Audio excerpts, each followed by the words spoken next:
back on the mic check, mic check.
And good evening and welcome to the National Lacrosse League on the Lacrosse Network. My name is Grant Farhall with Ryan Ballantyne as the Washington Stealth and Calgary Roughnecks will do battle tonight in the West Division Final. Ryan, we already know Rochester has punched their ticket to the Champions Cup game.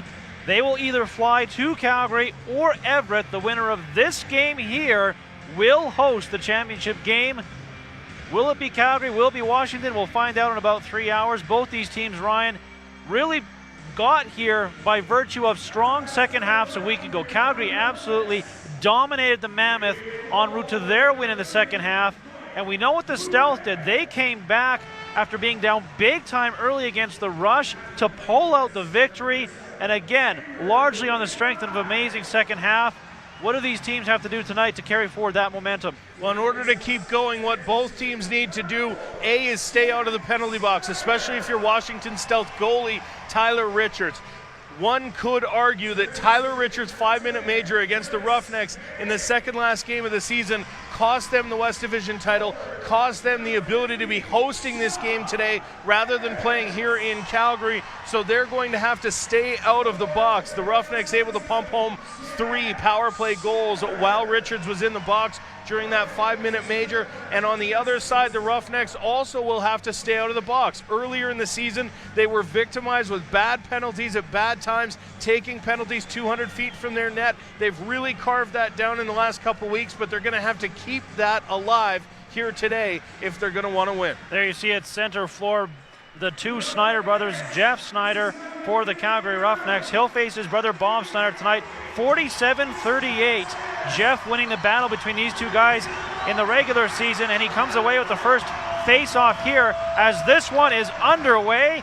The West Division Final between the Roughnecks and the Washington Stealth. Calgary will get first crack here to draw first blood, and immediately they come down the floor. This is Cornwall. Cornwall plays it across to the other side. Here is your scoring champion for the NLL this year, Sean Evans. Evans trying to cut out to the net, shoots, and a big save there. Rebound is loose momentarily before Washington comes up with it, and now we get a whistle. But there's the first big test of the evening, and Richards, no troubles whatsoever. Calgary does get possession back though, and they swing it to Schattler. Schattler trying to find a man in front. That was Cornwall. Gets away from him to the corner. Battle ensues, therefore it is Washington coming away with it. Down the floor quickly now, looking to take advantage in transition. There's a shot, but Schattler getting back to disrupt the attempt from Tyler Garrison. They move it back around. Here is Iannucci.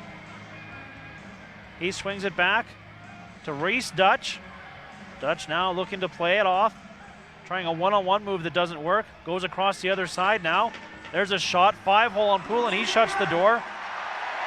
And the ball squirts loose to Pete McFedridge. He runs the floor now. Head up, looking to give up the ball. He's got a couple options available. Gives it to the rookie, Joe Resiterit. Scored his first goal in 6 games a week ago.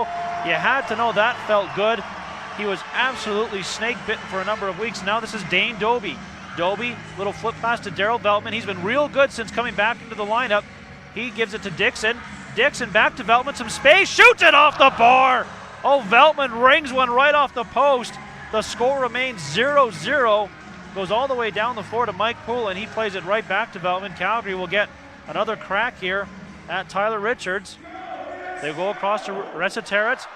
He tried the shot and was interrupted as he did so, and Washington, good defense there. Yeah, solid start for the Washington D, although the post helping him out a little bit on that one shot from Daryl Veltman, but trying to keep Calgary for the most part to the outside and try and limit that passing damage. Now Dutch with it. Dutch still hanging on with now 10 seconds on the shot clock. That pass nearly gets away from Iannucci. Goes across the other side now.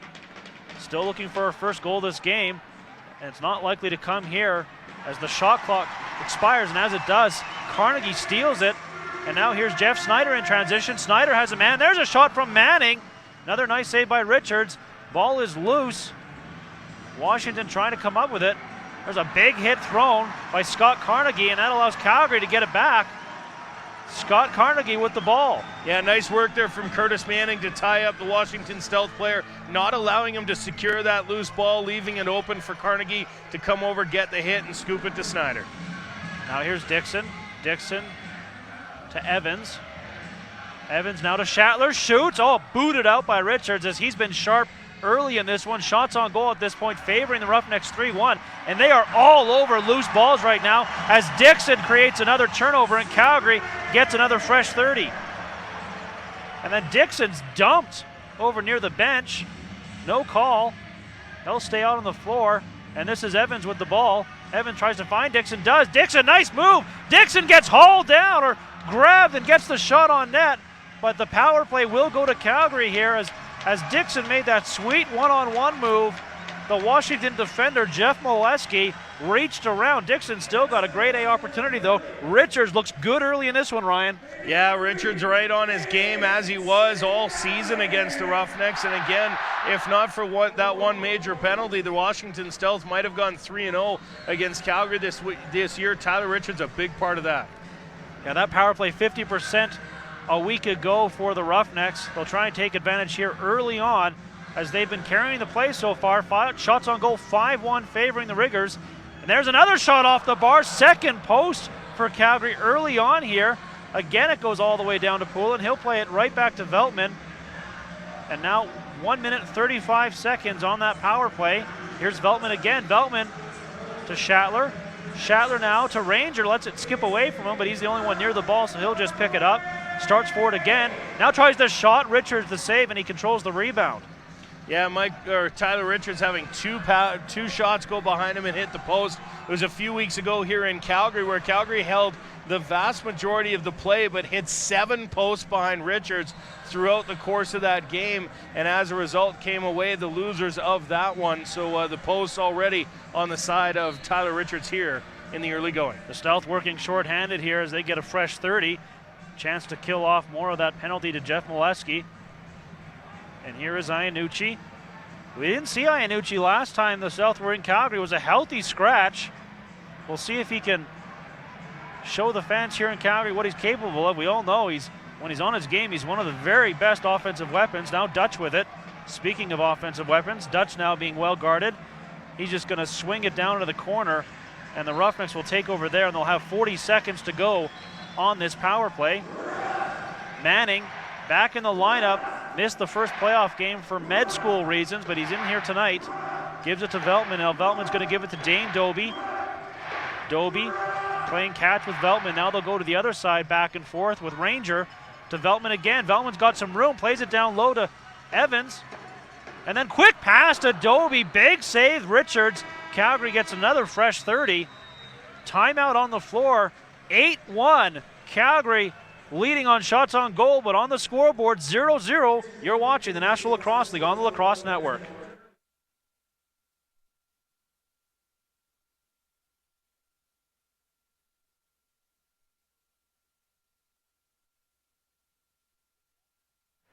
Fans, tonight's game is brought to you in part by Reebok. Redefine your game with Reebok's new Black line. Reebok Black was designed and engineered for the elite lacrosse player. Reebok's Black line features a lightweight and minimalistic design with carbon light technology, performance-driven, technology-driven, NLL proven. Find all the new Reebok lacrosse gear online at ReebokBlack.com. 9:51 to go in the first quarter here in Calgary, and the Roughnecks and Stealth are knotted up at 0-0. The story in this one so far, Ryan, Tyler Richards, he has been very sharp, and as you mentioned a few minutes ago, he's also had some help from his best friends.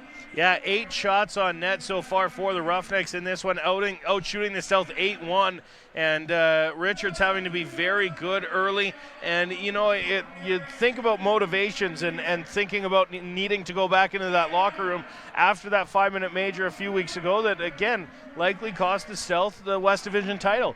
And knowing that you're going to have to come out tonight against a very potent offense and really win one for your team to give them that one back and give them a chance to host Rochester next week at home. 17 seconds to go in the minor penalty to Jeff Molesky. Calgary will have possession here, so they have a chance to take advantage. Dane Doby will play the top. You can see he's wearing that brace on his right leg. That's an injury he suffered late in the regular season. Clearly not 100%, but did manage to get in the lineup last week and certainly had an impact, picking up 4 assists. Even if Dane Doby is 80%, he's probably better than 90% of the rest of the league. So the Roughnecks glad to have number 44 in there tonight. And Dobie averaging a hat trick a game over the course of the season, a little more than a hat trick with 42 goals in 13 games, and was just 3 goals behind Reese Dutch for the overall league lead on the season, but found himself with only playing 13 games, was unable to catch Dutch, although if you pace that out over average, Dane Dobie scoring the most goals per game this year out of anybody in the National Lacrosse League. Yeah, missing 1 game to injury, 1 game to suspension, and 1 game for family reasons. So the hat trick of reasons to miss a game, I suppose. Just waiting for play to get underway here. And when it does, Calgary will remain on the power play. Not quite sure what the delay is. Still looks, there we go, there TV we go. timeout. A little longer is the game internationally televised. There we go, Darryl Veltman with the ball. He goes down low to Evans. Evans now back to Veltman, shoots! Oh, that one gets through Richards but bounces wide. Richards got enough of it to keep it out. 5 seconds remaining on the power play. Veltman at the top again. Now to Schattler. Schattler tries a shot, hit a man before it got to the net. Back to even strength as Molesky's out of the box. There's another shot, rebound to Dobie, and he steps in the crease. Richards again making another couple stops as his shots on goal now 10-1, favoring the Roughnecks, but again on the scoreboard 0-0. Stealth with the ball now. Here's Iannucci. Iannucci runs into a couple of members of the Roughnecks, and the ball's dropped briefly.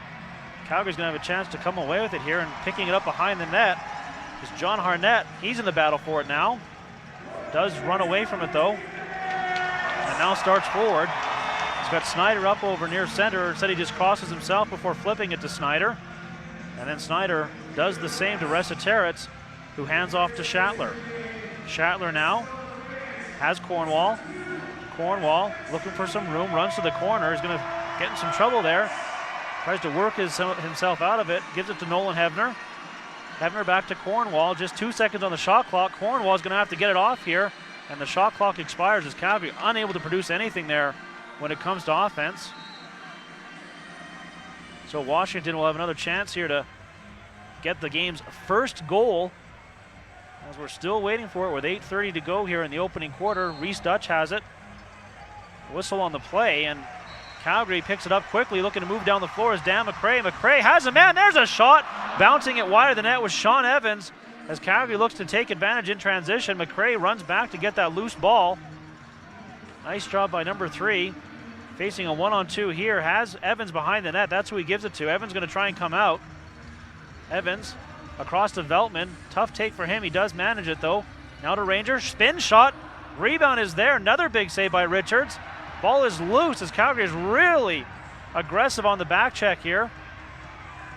Washington able to escape it. This is Dutch again. Dutch plays it back. And now starting forward is Bucktooth. Bucktooth going to come over and give Dutch some help now, who has the ball. Now Dutch still facing a 1-on-2. Gives it to Bucktooth. Bucktooth shoots. Poulin the save. And you got a feel for Mike Poulin here. He hasn't seen the ball much. That's just the second shot. Now Snyder back the other way. Snyder, nice move. Snyder to the net, puts it over the top of the net as he found himself point blank against Richards. Ball loose. Schattler's going to try and come up with it for Calgary and does so. Then he's hammered into the corner. Still battle there for it. Tyler Garrison in there, along with Matt Beers for the Roughneck, or for the Stealth, pardon me, and it is Beers that comes away with it. With exactly 7 minutes to go here in the first quarter, we're still waiting for our first goal. 0-0 on the scoreboard between these two clubs in the West Division battle. Rochester awaits the winner. This is Iannucci again. Iannucci well guarded, so he's going to send it back to Ratcliffe. Ratcliffe over to the other side, shooting and scoring, and there is the first goal of the game, as the Stealth open the scoring and lead this one 1-0 thanks to Cliff Smith. Cliff Smith with the nice shot, finds the back of the net behind Poulin down low on a bit of an outside shot, and it's got to be a big boost to the Stealth bench, who have really seen the Roughnecks come out and play very aggressive lacrosse, probably as aggressive as I've seen them play all season, Grant, in regards to the back check, really pushing that 8 seconds that the Stealth have to get over the line, aggressively contesting every possession. And so for the Stealth to have a lead at this point after being outshot 11-3 to start this game is a good news thing for the bench. Yeah, absolutely. And again, Mike Poulin not facing the ball much early on in this this first quarter, and I wonder if like to maybe have another look at that one if he could. But regardless, Washington leads 1-0. Calgary gets control off the faceoff. They'll look to tie this one up right away. Here's Resitera. It's a shot. Richards a save. Rebound was there and gathered in by Schattler, who sends it across to Dixon. Curtis Dixon gets away from one check. Leaves it to Ranger. Over to Schattler. Shot. Richards. Another save. And up with the ball quickly. 13 saves on 13 shots so far for Tyler Richards. And here come the Stealth down the floor, leading 1-0. Led by Iannucci with the ball. He shoots. Poulin the save. Rebound to Iannucci. Comes up with it. There's a shot by Dutch, and Poulin just gets enough of it. It got through him, but not into the net. As he stops Reese Dutch. That's a big save for him. Now here's Dutch creating a turnover. Tries a behind the back shot. Rebound to the Stealth player in front, and Poulin makes a big save there. As Mike Poulin serves, notice that he's in this one too. Stopping 4 straight shots there from the Stealth to keep this one 1-0. Washington in front now. Evans behind the net. Evans comes out. Evans try to give it to Veltman. Gets away from everyone. Dane Doby has to pick it up. Still time. 10 seconds on the shot clock. Here's Veltman to Doby. And as he got the shot off over the net, he steps in the crease. And 5:15 to go. Here come the Stealth leading 1-0. And now with the ball, Grimes with it, looking to give it up, and gives it to Bucktooth. Had the game winner a week ago in the first round playoff victory for the Stealth over the Edmonton Rush. Then to Hill, and now Bucktooth eventually gets it back. Nice little pass there to Iannucci. Quickly across the other side, shoots and scores. 2-0 Washington. As cashing in after the beautiful pass there was Lewis Ratcliffe, the former Roughneck. And Washington out in front here, 2-0, despite being outshot 13-7. Nice little one-timer there from Ratcliffe off the pass from Iannucci. Just finds him, takes one step, and buries it behind Poulin, who'd made a number of nice saves in the meantime. And the Roughnecks, of course, are going to have to get on the board here quickly, Grant, as when you've got a goalie that's hot like Tyler Richards, you need to start putting a couple behind him, shake that confidence a little, or as the game goes on, he can continue to sort of play at that next level and really get the job done for the Washington Stealth. Yeah, this face-off battle between the two brothers. Jeff comes away with it and flips it back to defense. You're right about cashing in here on Richards, because the other danger is that if you don't, you start to try and be too fine with your shots, try and look for that perfect spot to beat a hot goalie instead of just getting quality chances on net. So we'll see how Calgary reacts here. Here's Evans. Evans, a nice pass there. Shot off the bar. Third post of the opening quarter for the Roughnecks. This time it's Resitera. It comes to the Stealth. 2-on-1 back the other way. They can't take advantage, though, as the pass across to Garrison does not connect. And we'll take a timeout on the floor with the Washington Stealth leading this one 2-0. You're watching the National Lacrosse League on the Lacrosse Network.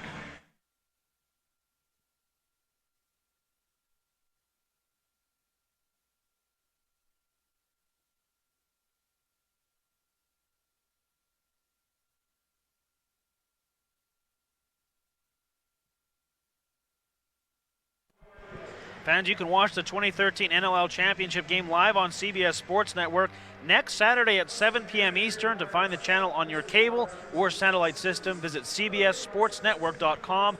That's cbssportsnetwork.com. 2-0 the Stealth leading the Roughnecks in this one. 4:13 to go in the first quarter. But I guess the story so far, Tyler Richards making 14 saves for Washington so far, and now 3 posts. And this early in the game, that's a lot, Ryan. And that's the same thing we saw the last time Washington was in town. It's kind of funny between these two teams. Washington was the better team last time they played down on Everett. Probably should have won that game. Calgary lost, or Calgary won it. The game up here, the last head-to-head matchup between Calgary and Washington, Calgary was probably the better team, yet Washington won. And so far in this one, I would say the better team is on the wrong end of the scoreboard.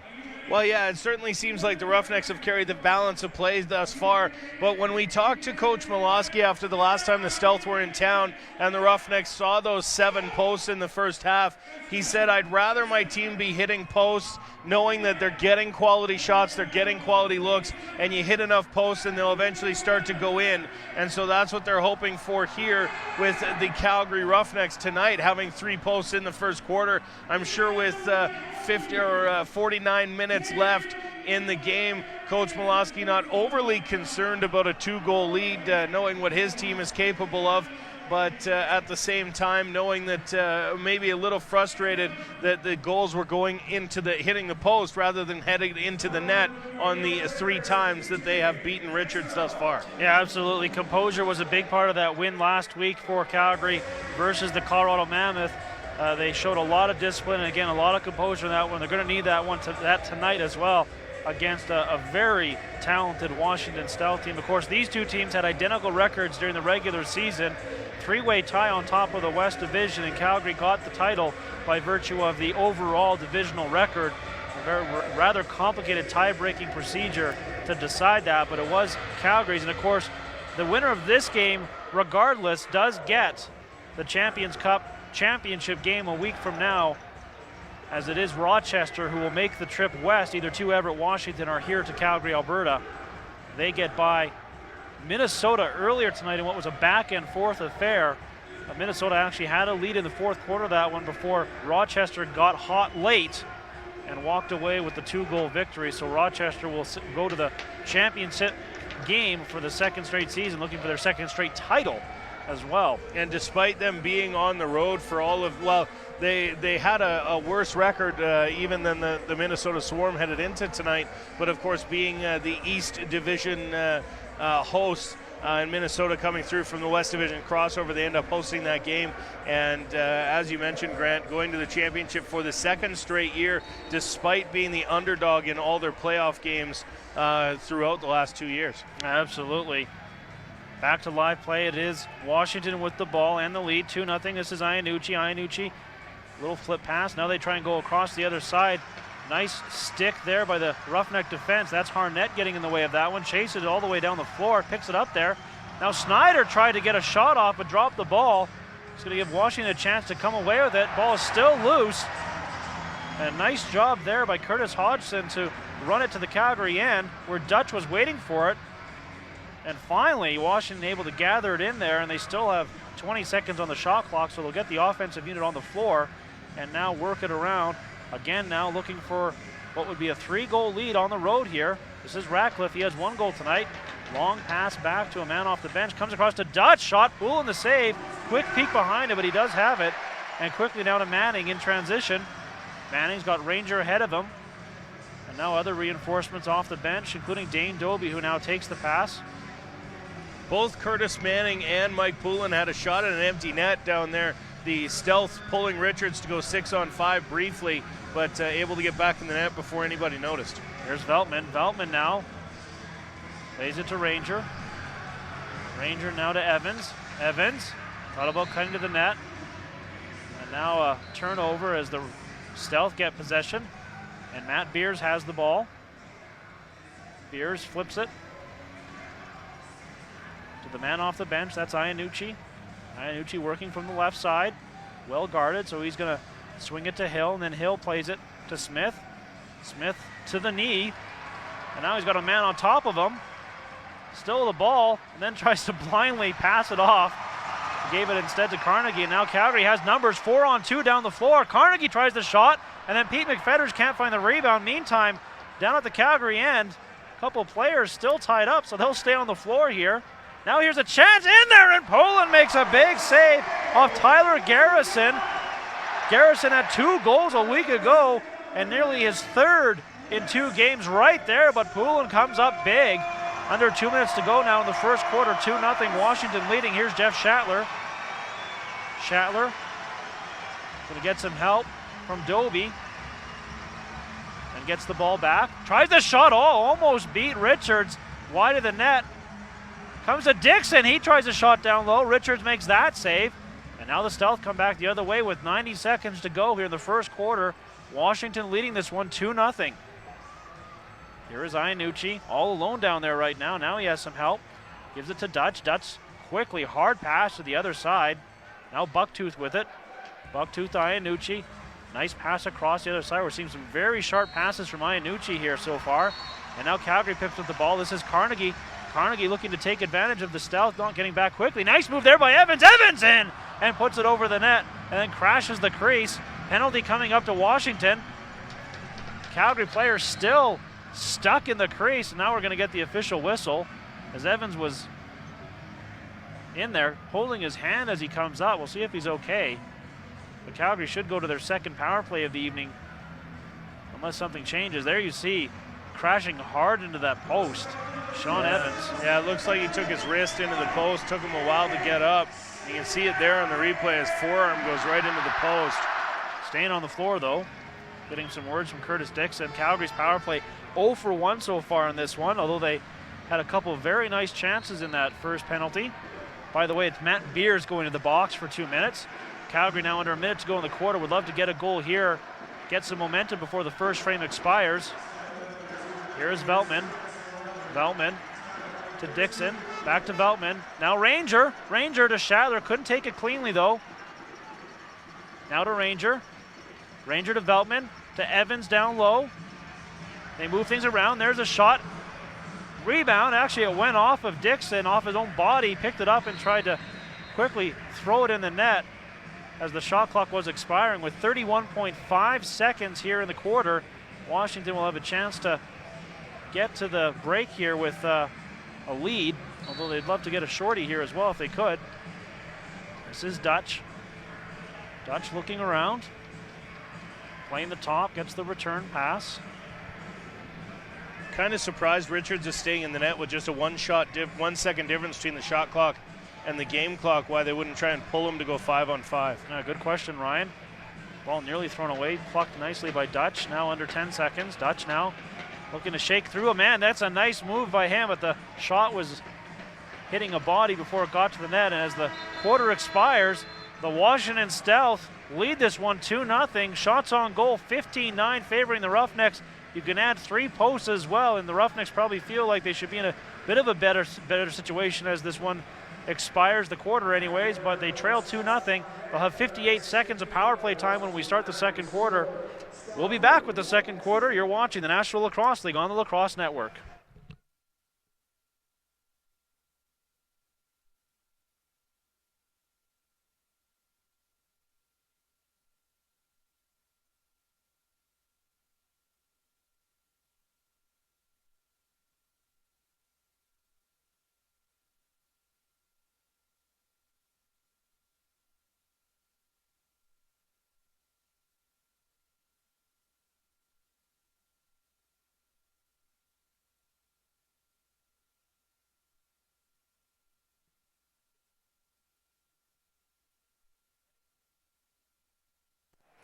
The Washington Stealth want to thank their fans for their great support during the 2013 season. Should the Stealth win tonight, information regarding tickets for the championship game will be made immediately after the game ends. And for information on Stealth season tickets for the 2014 season, visit stealthlax.com. That's stealthlax.com. Washington leading this one so far 2-0 as we get set to start the second quarter. And really, I guess that's the recipe for success on the road, Ryan. Sharp goaltending, timely goal scoring, good special teams. They maybe were outplayed overall, the Stealth were, but that's how you win road games with all those other elements. Yeah, so far so good for the Washington Stealth, who have to be looking at it as a positive that they're up 2-0 after a quarter where they were outshot 15-9. The Roughnecks had 2 power plays in that quarter, and for a power play that went 66% during the regular season, you got to feel pretty good about the fact that they haven't scored yet, although they do have a minute of power play time remaining here in as we head into the second quarter. But if you're the Washington Stealth, I don't think you could have drawn up the first quarter any better. Given that this is your 3rd playoff game here in this building in 5 years. 2 years ago, they won the game to head off to the Champions Cup. 2 years before that, they were blown out. And so if you know that you're going to be up 2-0, I don't think there's a single coach in any sport that would say a 2-0 lead after 1 quarter wouldn't be an adequate way to start the game. Yeah, absolutely. I think probably a little surprising for many people knowing that these 2 teams boast some of the best offensive weapons in the NLL. Guys like Lewis Ratcliffe and Reese Dutch, and of course Curtis Dixon, Dane Doby, and Sean Evans, the NLL point leader this season in the NLL. You'd expect a lot of offense. 2-0 at the end of first, probably not what you expect. I don't think we've seen another time this season where the Roughnecks went through a first quarter, Ryan, without a goal. Not entirely. I'd have to look back, but I think you're right, Grant. The Roughnecks scored a lot of first quarter goals this season, and it was one of their better quarters of the over the course of the year when you look at total plus minus. But at the end of the day, they find themselves trailing 2-0, and they're going to have to come out and play a little better here. Now that the ends have switched, maybe they have the favorable posts, and they'll be able to put some behind Tyler Richards. Yeah, Tyler Richards very sharp in that first quarter, 15 saves on 15 shots, and again, 58 seconds remaining on the power play. Matt Beers has that amount of time remaining on his minor penalty, so Calgary can take advantage here if they can win the face-off and have at least one more possession with the 5-on-4. As we get set to start here, of course, the big face-off battle between Bob and Jeff Snyder, about the only two guys that can beat the other guy.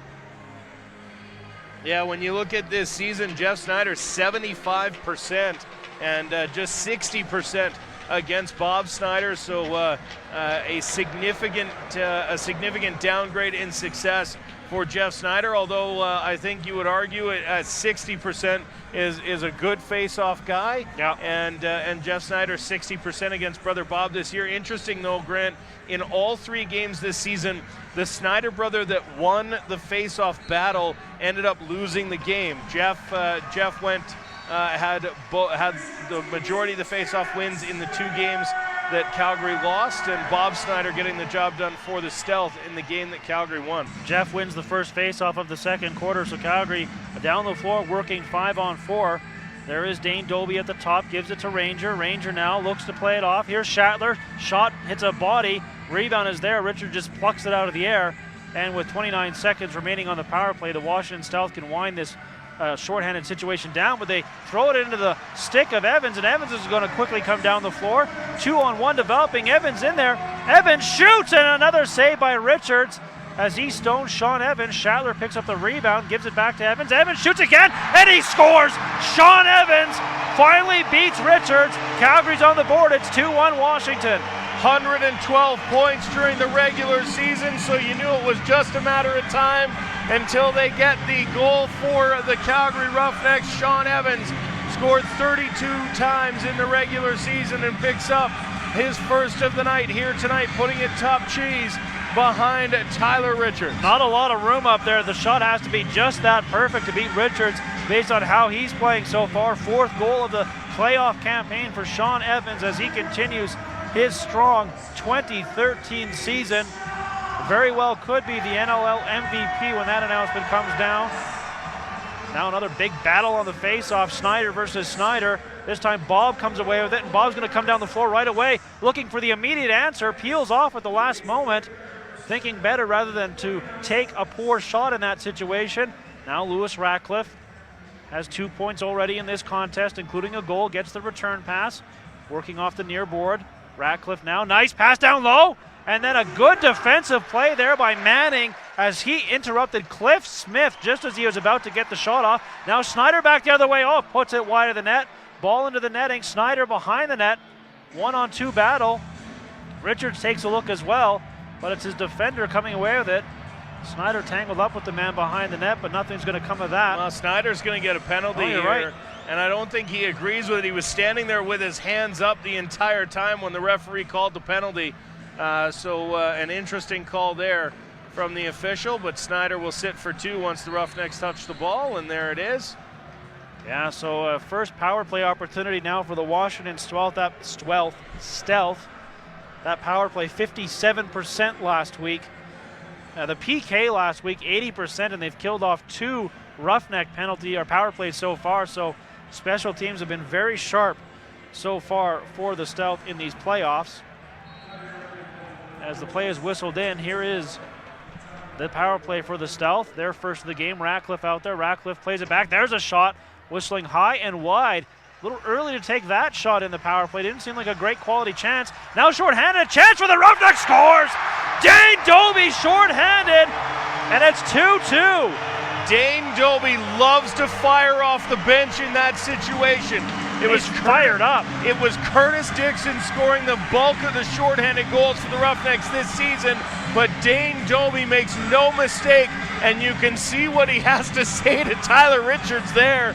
Not necessarily suitable for television, as Dane Dobie screams at Richards from here, and will head back out onto the floor after picking up the shorthanded goal to get this one tied at 2. That might be the shortest shift in the history of NLL, because he flew off the bench, scored, and then sprinted back to the bench. He's out there again, but I think combined... Well, and he's already back on the bench. And he's back there again. Combined, that floor time was probably all of 2 seconds from like out of the bench to the goal. Face-off goes to Washington. We're tied 2-2 as Calgary has scored twice here early in the second quarter. All the goals so far in this one happening on the left end of the floor. Now Washington looking to change that, still in the power play here as they work it to Bucktooth. Bucktooth goes back and forth. Now he's going to go to Lewis Ratcliffe. Can't give him space. He takes the shot. Poulin shuts the door there as Ratcliffe tried to go 5-hole on him. Now here is McRae in transition. Dan McRae still with the ball. Now to Schattler. Schattler to Evans. Now Evans directing traffic, going to switch things up with Schattler and go to the other side. Evans now starts forward. He's got 10 seconds on the shot clock to the middle. Evans shoots well wide of the net. Might have had a stick get in the way of that shot. And now Washington, with 44 seconds remaining on their power play, steps over center. This is O'Doherty. O'Doherty going to hand off and hit the bench. As he does so, he gives it to Ratcliffe. And now Ratcliffe, staying out there on the power play, gets the ball. Nice pass to the slot area. And as he was trying to get the shot off, Brett Bucktooth was put to the ground, and now Calgary comes down the floor. Bucktooth, I think, was looking for a call there, not coming though. 15 seconds on the power play here for Washington, so Calgary should kill off the rest of this one, or at least save a couple seconds perhaps, as they work shorthanded. This is Dixon, very dangerous shorthanded, 6 shorthanded goals, takes a stick to the face, no call coming up. There's the shot. Richards out to challenge and makes the save, and we're back to 5-on-5 play. 11 minutes to go here in the second quarter in what is now a 2-2 game. This is Reese Dutch. Dutch fakes the pass and then eventually does swing it down low. There's a shot, scores! Oh, just a beautiful shot, I believe, from Iannucci as he goes top shelf to beat Poulin from down low, and it's 3-2 Washington. And you can see a little bit of contentiousness between the players. Yeah, nice shot there, finding top corner.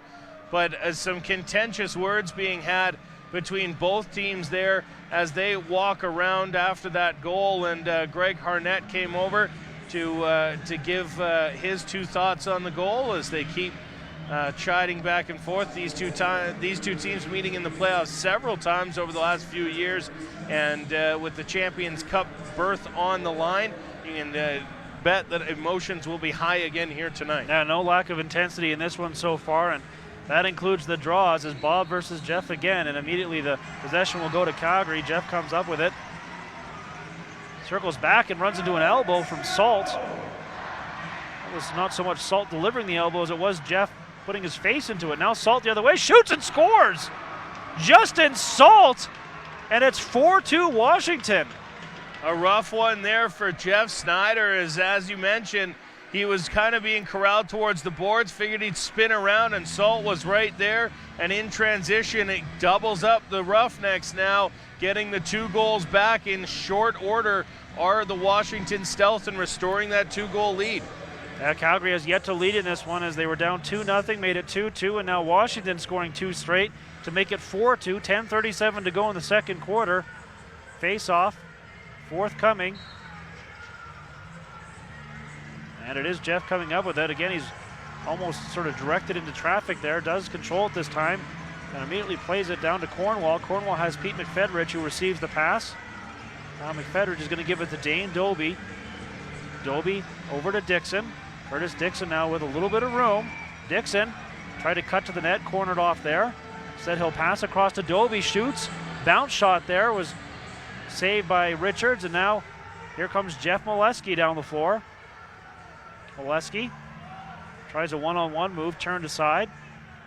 So eventually does just pass off. Played over to Ratcliffe. Ratcliffe, nice move, gets a bit of a step on his defender. And now here's the shot, save, made off a Dutch by Mike Poulin. And now Dan McRae in transition. Washington quickly back on defense. Shatler with the ball. Shatler over to Nolan Hebner. Hebner thinking about a shot, goes back to Shatler. Shatler has a man off the bench. That's Sean Evans. Evans now tries a move. Still with it. Hanging on. Evans shoots. Richards makes the save. Nice save there by Richards. Evans gets his own rebound though. And a fresh 30 to Jeff Shatler. Now Dane Doby. Doby over to Evans. Evans now starts forward to the center area, and as he got the shot off whistle and ball awarded to Washington and down the floor, they're looking to come quickly. Calgary already has the defense out there though. Here's Grimes, tries the shot. I think that's off the post. And it will be Washington ball. When we return, 4-2, Washington on top. You're watching the National Lacrosse League on the Lacrosse Network.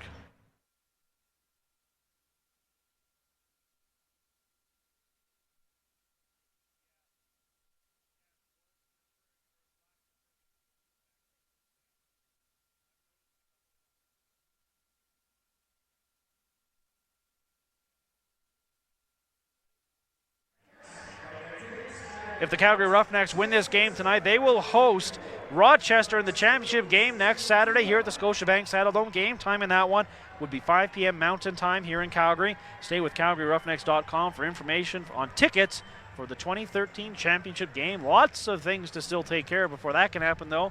Right now, Washington leading this one 4-2. 8:57 to go here in the second quarter. Shots on goal, 21-15 favoring the Roughnecks, but that gap, Ryan, starting to narrow a little bit. Yeah, at one point the Roughnecks were out shooting them 11-1, even 13-1, but since then it seems to have gone pretty well back and forth with both teams getting their chances, and the Stealth actually holding the majority of the shots since that point. So after being held in it early by Richards, Washington's offense seems to have come to life.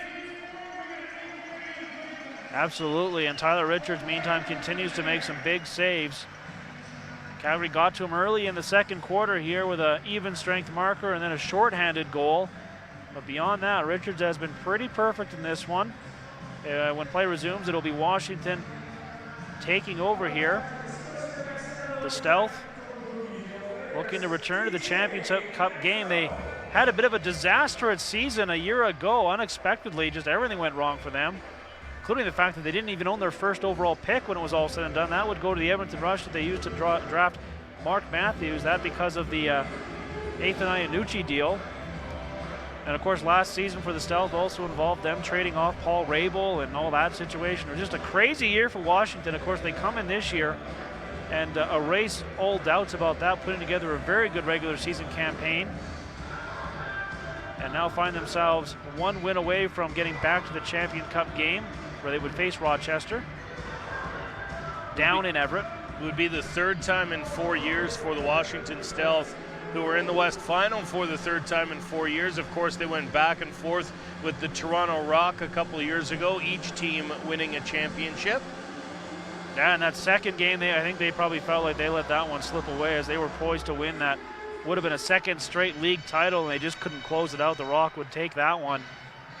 So yeah, and a lot of those players that were on those teams are on this team still. Both these teams really have not made huge changes. Calgary brought in Sean Evans, and Washington brought in Nathan Iannucci, but a lot of the same faces. Of course, your influx of rookies, which you would expect, but a lot of the big names still on these teams. So no doubt that there is a bit of a rivalry here brewing between these two clubs. And we're back to the live play here. Washington with the ball and the lead, 4-2, 8:47 to go here in the first quarter. It's Dutch being well guarded, so he gets some help from a teammate, but drops the ball. Picked up, or trying to pick it up, are the Roughnecks. They're having a hard time doing it. Arnett can't come up with it cleanly, and Washington eventually does get it, and they throw it down the floor with just 5 seconds on the shot clock. Ratcliffe has it. Lewis Ratcliffe with some room, tries the shot. Pula makes a save, but the rebound to Washington. That's Mike Grimes on it. That's going to give the Stealth another opportunity here. Grimes runs around, fakes the pass to Beers before eventually handing it off, and now the Stealth come again. Here's a nice swim move and scoring! What a goal by Ethan Iannucci, and it's 5-2 Washington. Iannucci, who again didn't play here in Calgary, Ryan, last time out, a healthy scratch. He has really come to play tonight. Yeah, and doing everything he needed to do to get by Scott Carnegie there and put it in the net. increase the lead to 3, and very solid work there from Iannucci, who had a couple games on the bench for the Washington Stealth down the stretch here, but is making his impact known in the return to the lineup tonight. Absolutely. 5-2, the biggest margin of the biggest lead so far enjoyed by either team so far in this one. Calgary's yet to enjoy a lead. Snyder wins the faceoff. Tough pass all the way across, does eventually find Manning, who gives it to Shatler. Shatler has Doby off the bench and has Ranger as well, but he's going to go across to Sean Evans, and now Evans going to work it from the left side, give it to Ranger. Scott Ranger now passes off to Doby. Back to Ranger with some space. Ranger shoots! Nice save by Richards. Tries to get a stick on the rebound. It does so. And now moving it down the floor. Another big save there by Richards. Yeah, Richards has absolutely slammed the door shut on the Calgary Roughnecks so far in this game with 7:33 to go in the half, making 20 of 22 saves here in the early going. Reese Dutch hands off the ball. Now here's a chance for Smith. Smith has a step. Smith tried to go back to Hill. Thrown away. 4 seconds on the shot clock. Washington's just going to dump it towards the corner area. Calgary takes over there. Nolan Hebner calling for the quick pass. Instead, it goes all the way down to Dane Doby. Doby takes it and scores! Dane Doby! 5-3 Washington, but what a play by 44! And Sean Evans made that pass from 200 feet away. He was down in his own corner. He finds Doby right on the crease, and Doby puts it home, no mistake. You can't say enough about what Dane Doby does for this team. Whether it's scoring goals or diving through, the coaches describe him as having the heart of a lion, and he shows it there, getting back the Roughnecks within 2.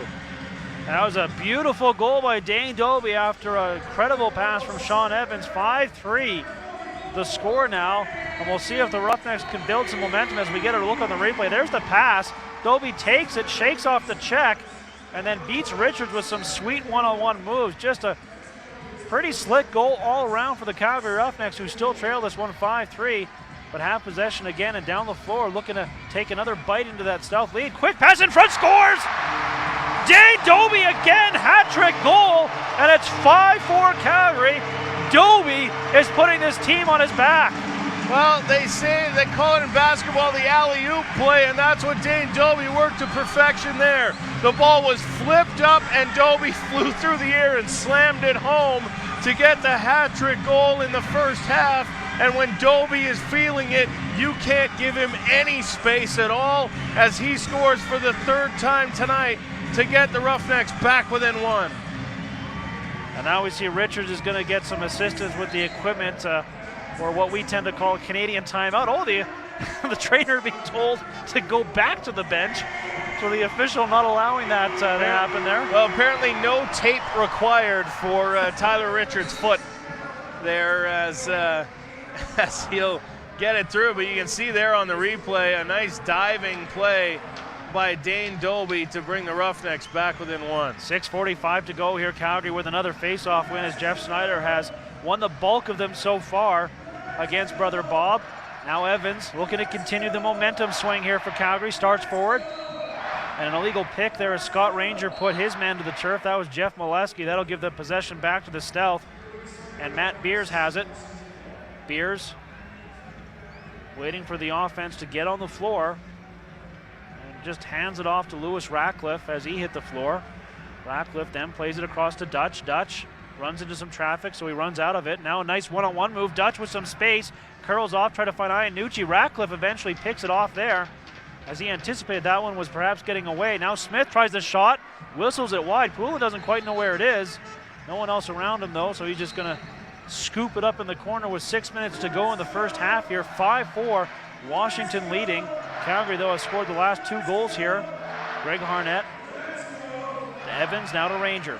Scotty Ranger plays it across to Veltman, who finds Cornwall. Cornwall gonna work from the corner and give it to Veltman. Veltman now to Evans. Evans, little stutter step. Evans now to the net. Flip pass. Here's Ranger, and as he was about to shoot, whistle and change of possession back to Washington. I think Evans might have stepped in the crease. Evans did step in the crease on that one, preventing the shot coming from Ranger. Mike Grames thought about a shot, but instead flips it off, and now here's an opportunity for Dutch. Dutch to Hill. Hill in, and a save by Poulin. Again, he didn't know where it was, but he had it in front of him. Snyder can't pick it up cleanly. Going to have to move it quickly here. Another whistle on the play. Manning over talking to the official. And Calgary, I believe, is taking a penalty here. 2 minutes for roughing. And that is, I believe, John Harnett. Slams his stick as he will sit down for 2 minutes. Did not see where that had happened. Obviously off ball somewhere. So 5:15 to go in the second quarter. Washington leading 5-4, and now to the power play, trying to restore a 2-goal cushion. They work it around. This is Iannucci to Dutch playing the top in this setup now to Ratcliffe. Ratcliffe goes down low, gets the return pass. They go back and forth. Ratcliffe has that big shot. They go the other way now to Dutch. Now down low. Iannucci can't handle it cleanly though. Has to go to the corner to get it. 9 seconds on the shot clock. Wild attempt there is well wide of the net. Rebound is in the slot area. Dangerous there. The Roughnecks do come up with it. Jeff Snyder anticipating it well ahead of the play. He's all alone down at this end of the floor though. And in a penalty kill situation, just pulls up. Eventually feeds it across to Curtis Dixon. Always dangerous shorthanded. 6 shorthanded goals this season. He plays it off to Cornwall. Cornwall now to Jeff Shattler. 8 seconds on the shot clock. Shattler to Resetarits. Resetarits looking to get off the shot. Scores! Joe Resetarits shorthanded. 5-5. The rookie scored a big one last week and scores another one here. A shorty to get the team back to even, and look at how pumped up Joe Resetarits is heading to the bench after making a great play here, diving across and scoring his second goal of the playoffs with just one hand on the stick and following a little Sean Evans, Jeff Shattler motion with the run into the boards to celebrate with the crowd before heading back to celebrate with the rest of the team. Yeah, we talked to him after that playoff game last week about scoring for the first time in 6 games, and you could just smell the relief coming off of him. He's a real good kid. He was getting all sorts of chances, and they were just not going in. And you could also see how happy his teammates were for him when he got that goal last week. And you wonder if now they're going to start to come more regularly for Joe Resetarits. Gets a big one there for the Roughnecks to get this one back to 5-5. And on the face-off, Calgary creates a turnover. Here's Jeff Snyder. 50 seconds still remaining in the Calgary penalty to Harnett. But Calgary has the ball and a chance here to try and get their first lead of this game. Shattler has it. Shattler working from the bench area. 13 seconds on the shot clock. He gives it to Scott Ranger. Ranger, nice move there. Ranger now trying to drive the net, turned aside, still hanging on to the ball. Ranger now cutting in there, tries the shot off of a body and well into the crowd, or into the netting anyways. And with 3:40 to go, 26 seconds in the penalty, TV timeout. We'll be back with more. You're watching the National Lacrosse League on the Lacrosse Network.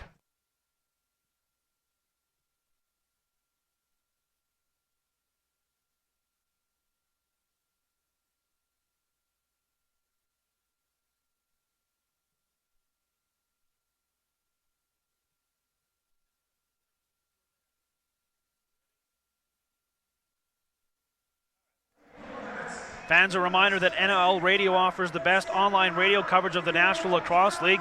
You can now listen to NLL Radio on your smartphone. Just download the popular TuneIn Radio app and find NLL Radio under the More Sports section. Listen to great shows from around the league, including our very own Roughnecks Radio. You can also visit NLL.com/radio and listen to any show you'd like at any time. Check it out, NLL Radio today. 5-5 the score here between the Stealth and the Roughnecks in what has been a very good one so far. The Stealth have had the lead, the Roughnecks haven't, but the Roughnecks right now do have the momentum. They've scored 3 straight goals to get this one tied 5-5. Washington does have 26 seconds remaining in a power play time here, Ryan. And boy, the way the Roughnecks have played short-handed this playoff season so far, I don't know, you almost want to decline. Yeah, so far the Roughnecks with the 2 shorthanded goals, one from Dane Doby and another one from Joe Resetarits, have really kept the Roughnecks back in this one. And I guess if you were going to score goals while a team was on the power play, you'd figure it would be the team with the power play that would get the goal. But so far so good for the Calgary Roughnecks. Now 4 shorthanded goals so far in the playoffs for the Calgary Roughnecks, 2 a week ago in a 5-minute major that was given to Curtis Dixon and a couple tonight as well. 5-5 the score here. And again, this game has had a little bit of everything so far. No lack of intensity between these two teams, and absolutely some gorgeous goals. A couple off the stick of Ethan Iannucci. Everyone knows what a talent he is. Has had some injury problems and whatnot for the last few years, but boy, you see tonight just some of what we saw from him a few years ago in terms of just the slick moves and the raw ability of Ethan Iannucci. 5-5 the score here as we wait for play to resume. Again, the timeout's a little longer here this evening because of television coverage. So if you're wondering why some of the breaks between plays are a little longer than you might have normally seen, that would be the reason why. However, it's a good reason. Yes, always good to be on television. CBS Sports Network covering both games this weekend as well as the game next weekend, the championship final, no matter where it's played, whether it be back here in Calgary or out in Everett, Washington, where the Stealth play. And you hope that some new fans find lacrosse thanks to that television coverage, right? You draw on some people who are maybe just flipping around the TV screen on a Saturday afternoon, and they land on lacrosse and give it a crack and maybe find that they love it.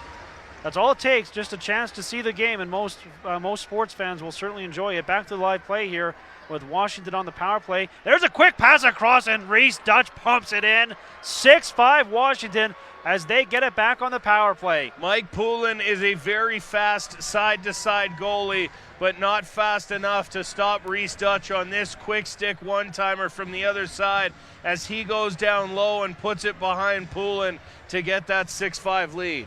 So Calgary once again plays from behind. That's where they've been for most of this contest so far. 6-5 Washington back out in front, although Calgary will probably be happy to come away from that shorthanded situation even, scoring the shorthanded goal and then giving up the power play goal.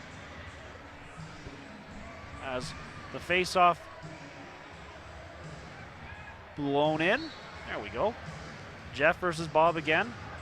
And it is Jeff Snyder coming out with it. He's been dominant on the face-off dot so far, but he throws a bad pass down the floor, and that's going to give Washington the ball. Over and back the call there as it went all the way back.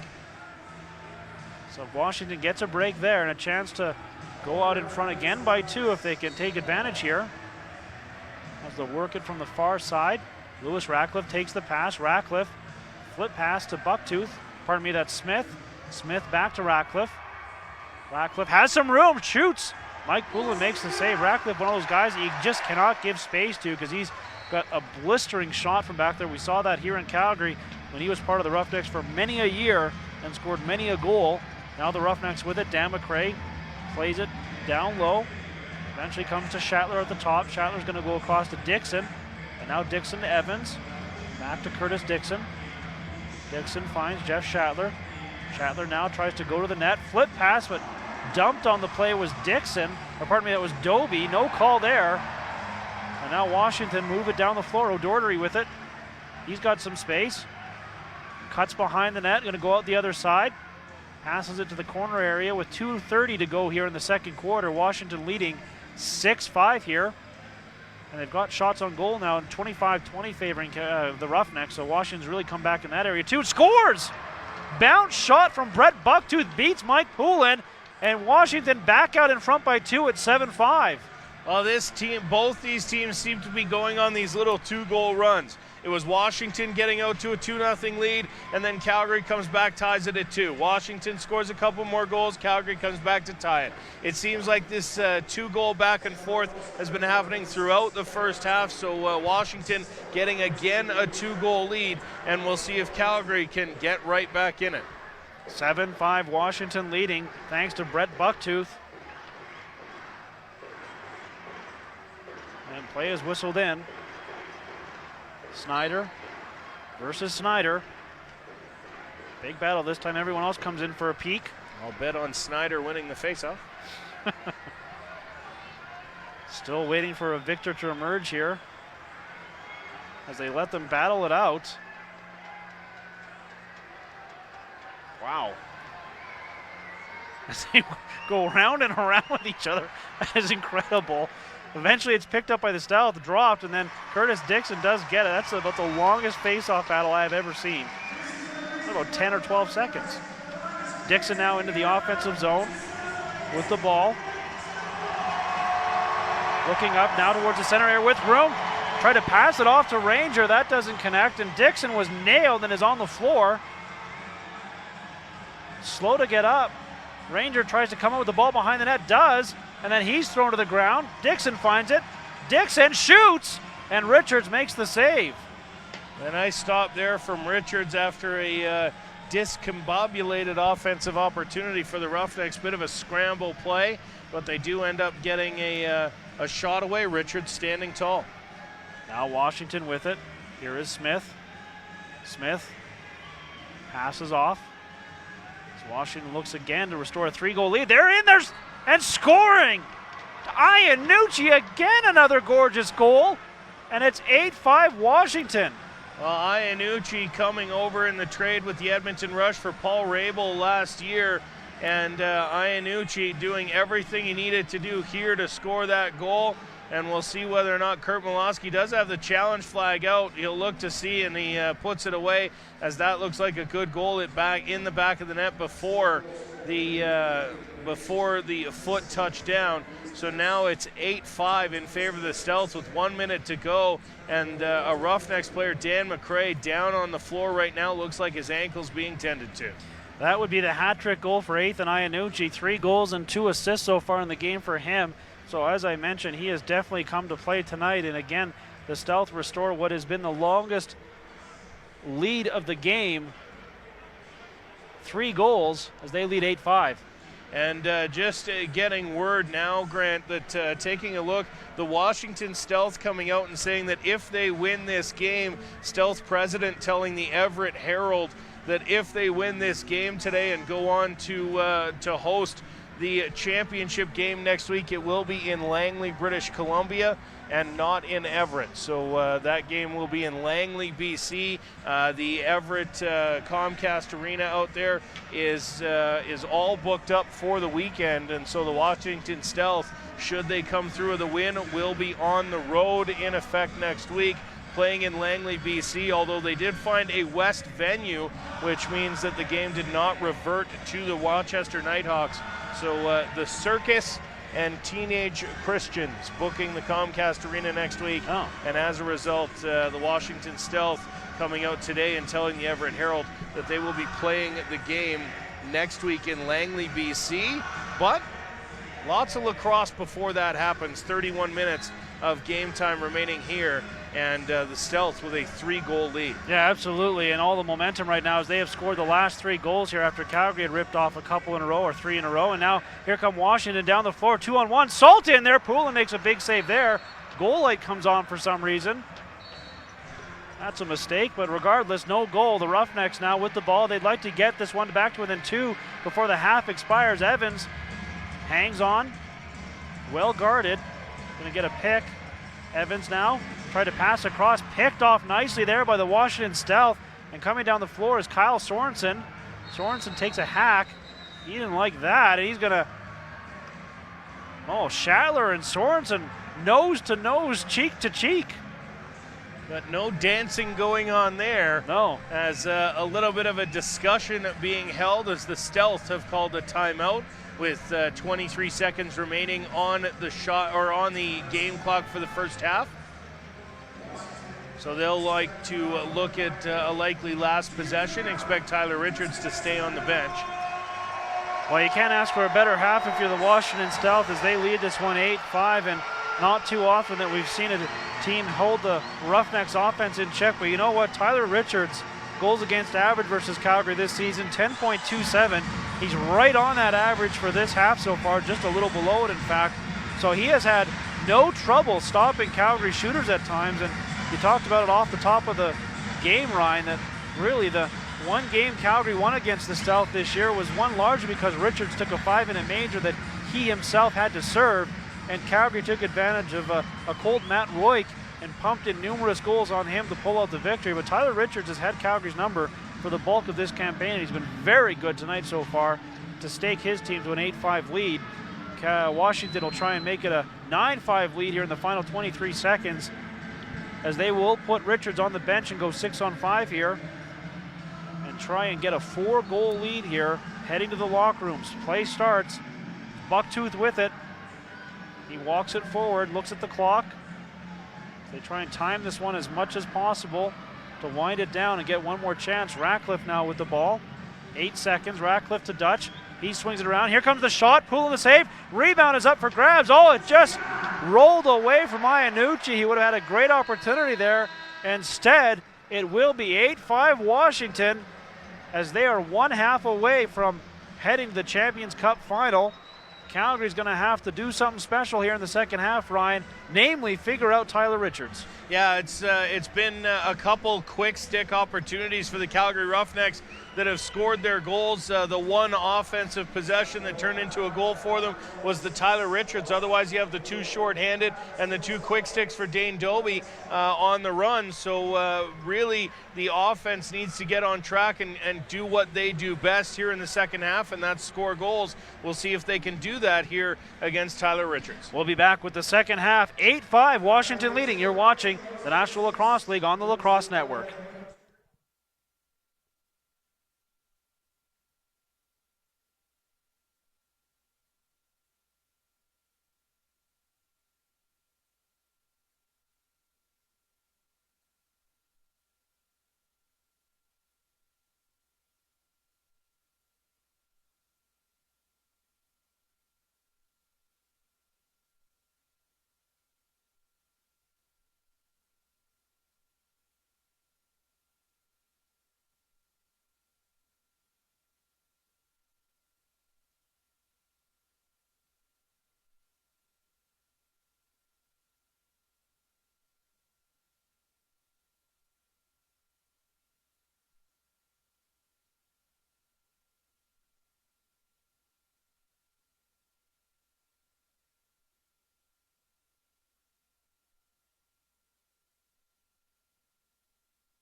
Fans, a reminder, this copyright telecast of the National Lacrosse League Incorporated may not be retransmitted, reproduced, or rebroadcast without the express written consent of the National Lacrosse League. Welcome back to Calgary. My name is Grant Farhall with Ryan Ballantyne. The Washington Stealth, one half of lacrosse away from advancing to the Champions Cup game for what would be the third time in 4 years. They lead the Roughnecks 8-5 as we get set to start the third quarter. Ryan, what does Calgary need to do to erase that lead and get back in this one? Well, they're in this one. What do they need to do to have a better second half? Well, I think they need to come out and play offensive lacrosse. As you're watching the first half highlights, most of their goals in the first half on breakaways and quick opportunities down low. You see Dane Doby with no one around him on that one. Another quick stick off the bench for Doby. And really, there wasn't much in the way of steadied offensive pressure. 2 shorthanded goals, and Tyler Richards, they just need to beat him. Now, this is not an unfamiliar situation for the Calgary Roughnecks. Through 16 games in the regular season, they trailed at the half in 7 of those games, came out and won 3 of them in the back half of the game, and that includes a game just 2 weeks ago where they trailed the Edmonton Rush, a very good defensive team in the Edmonton Rush, by a 6-1 score. Now, admittedly, that wasn't at the half, but in that game they trailed 6-1. They came back to win it 12-11 in overtime, which secured them this home floor advantage here tonight. So the Roughnecks, no strangers to adversity and no strangers to needing a comeback, but it's going to be tough if Tyler Richards keeps playing the way he has been. Yeah, for Washington it has been all about Tyler Richards, and offensively, Ethan Iannucci 3-2 in that first half for lacrosse, and all 3 of those goals absolutely beautiful goals for Ethan Iannucci. Reese Dutch also obviously leading the way 1-3. And for the Calgary Roughnecks, really it has been the Dane Doby show, keeping his team in this one. He had the first half hat trick to lead the charge for the Calgary Roughnecks. They're going to need a lot more from guys like Scott Ranger, Curtis Dixon, and Jeff Schattler in this second half if they're going to get back in this one. Jeff Snyder comes away with the opening face-off of the second half, plays it across to Sean Evans. Evans 1-1 in that first half. Has Ranger off the bench, who goes back to Evans, and now they go to Curtis Dixon. Dixon runs into his man and goes back to Doby. Doby, one-hand pass to Schattler, shoots. Richards the save, and again swallows up the rebound. That's one of the reasons he's so effective. Doesn't give up those rebounds with much ease. There's a shot, and scores! Tim Henderson beats Mike Poulin, and it's 9-5 Washington. Poulin got a good look at it. It just trickled through. And as you can see, Henderson just stops, loads, and fires. And again, Poulin got some, but not enough. And the Stealth now with a 4-goal lead here in the third quarter. That's exactly the start that the Washington Stealth were looking for in this second half. A quick goal. And for the first time tonight, they lead this one by 4. Calgary has not led in this game at all. Trailing early, getting it tied a couple times, but have yet to enjoy a lead, and now they're down 4 early in the third quarter. Snyder wins another draw. Jeff Snyder, that is. Runs into 3 members of the Stealth, though, and he's in some trouble.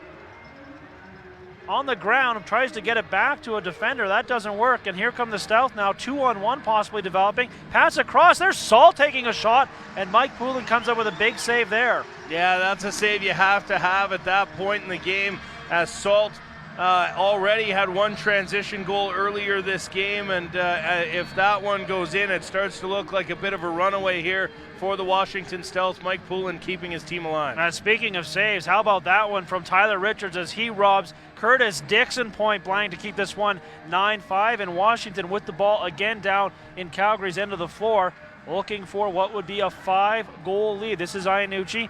Iannucci drops it briefly, ball up for grabs. Poulin's going to come out and grab it himself and play it quickly down the floor. Nice defense there from Curtis Manning on the stick check to take the ball away from Iannucci and get the Roughnecks back on the offensive side of the floor. Calgary looking for something to build momentum here. Jeff Schattler has the ball. Schattler 1-on-1, gets a step, has Doby behind him. Runs to the corner, Doby gives him some help, then gets the return feed. Doby across and try to stuff it in the side post. Landed in the crease nonetheless, and the ball goes wide. Now Washington, led by Beers. Beers gives the ball up, and now he'll head to the bench as Brett Bucktooth has it. He plays it to Dutch. Dutch now looking for a shot. again tries to go 5-hole on Poulin. They beat him there a couple times tonight. This time Poulin, though, makes the save and then gives it up. He's going to have to start Bucktooth in point blank. Does! Poulin recovers from his own mistake as Bucktooth is robbed, and we're going to get a Calgary penalty. Yeah, Greg Harnett's going to sit for 2, cross-checking, trying to come back and help Poulin out.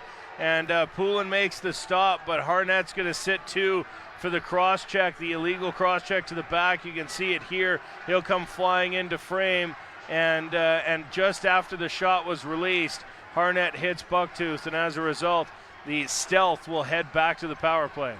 That might be good news for Calgary. They do have a couple of shorthanded goals tonight in that one, and really have looked amongst their most dangerous when shorthanded, but Washington can be lethal man up, and they've got the ball now and the power play. Dutch playing the top.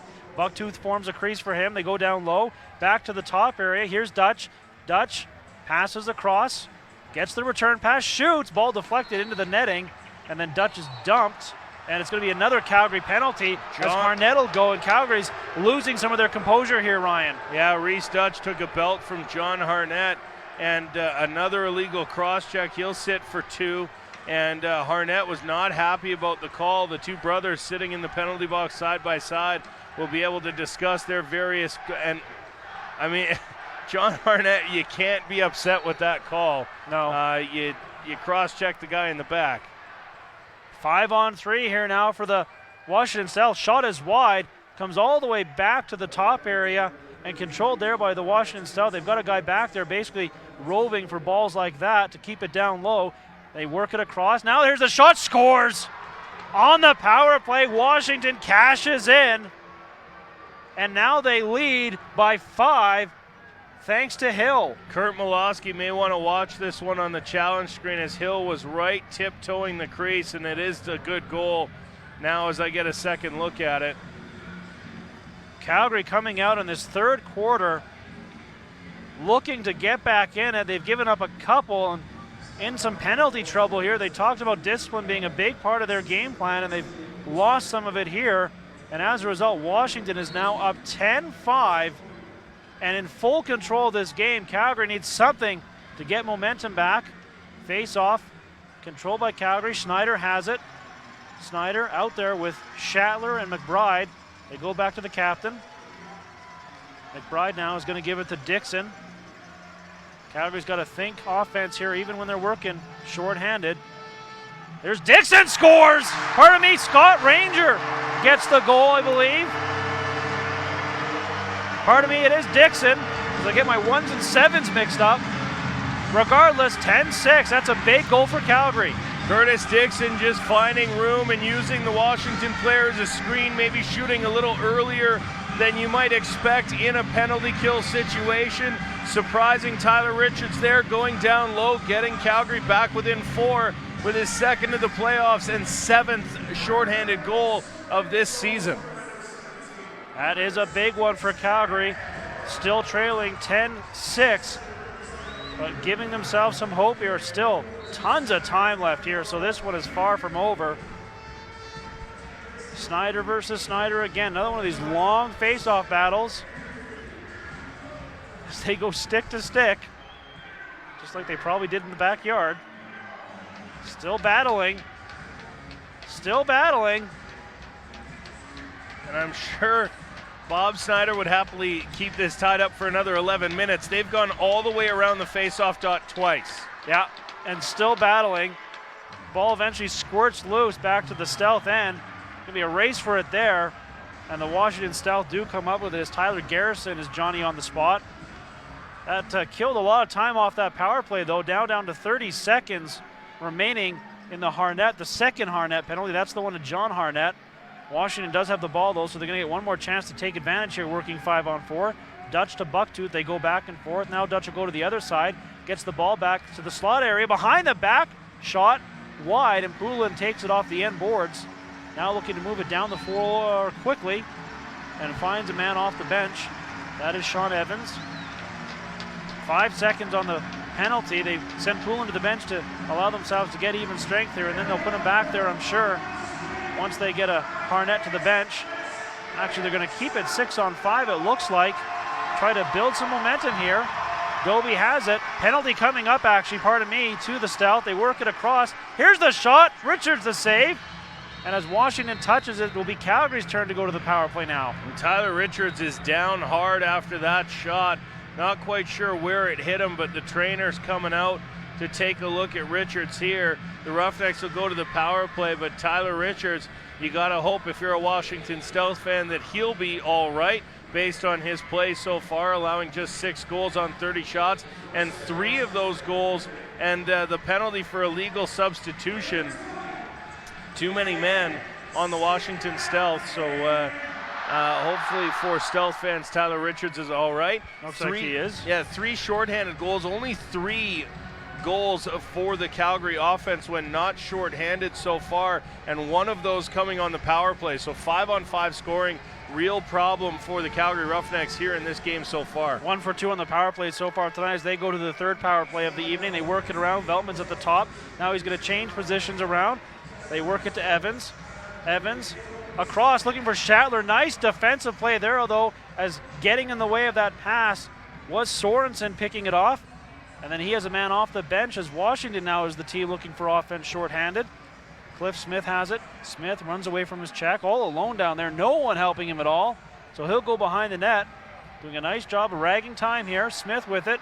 Smith now 1-on-3. Bounce pass off the wall. Taken by the Roughnecks as Carnegie steps into it. Carnegie has floor in front of him. Carnegie passes off. They work it around. Quick pass in front. Scores! Dixon again on the power play. And it's 10-7 now.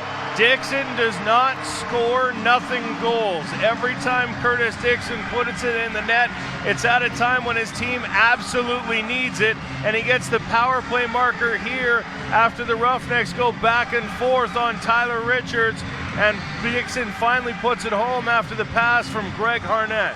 And that all started with Scott Carnegie picking off a pass.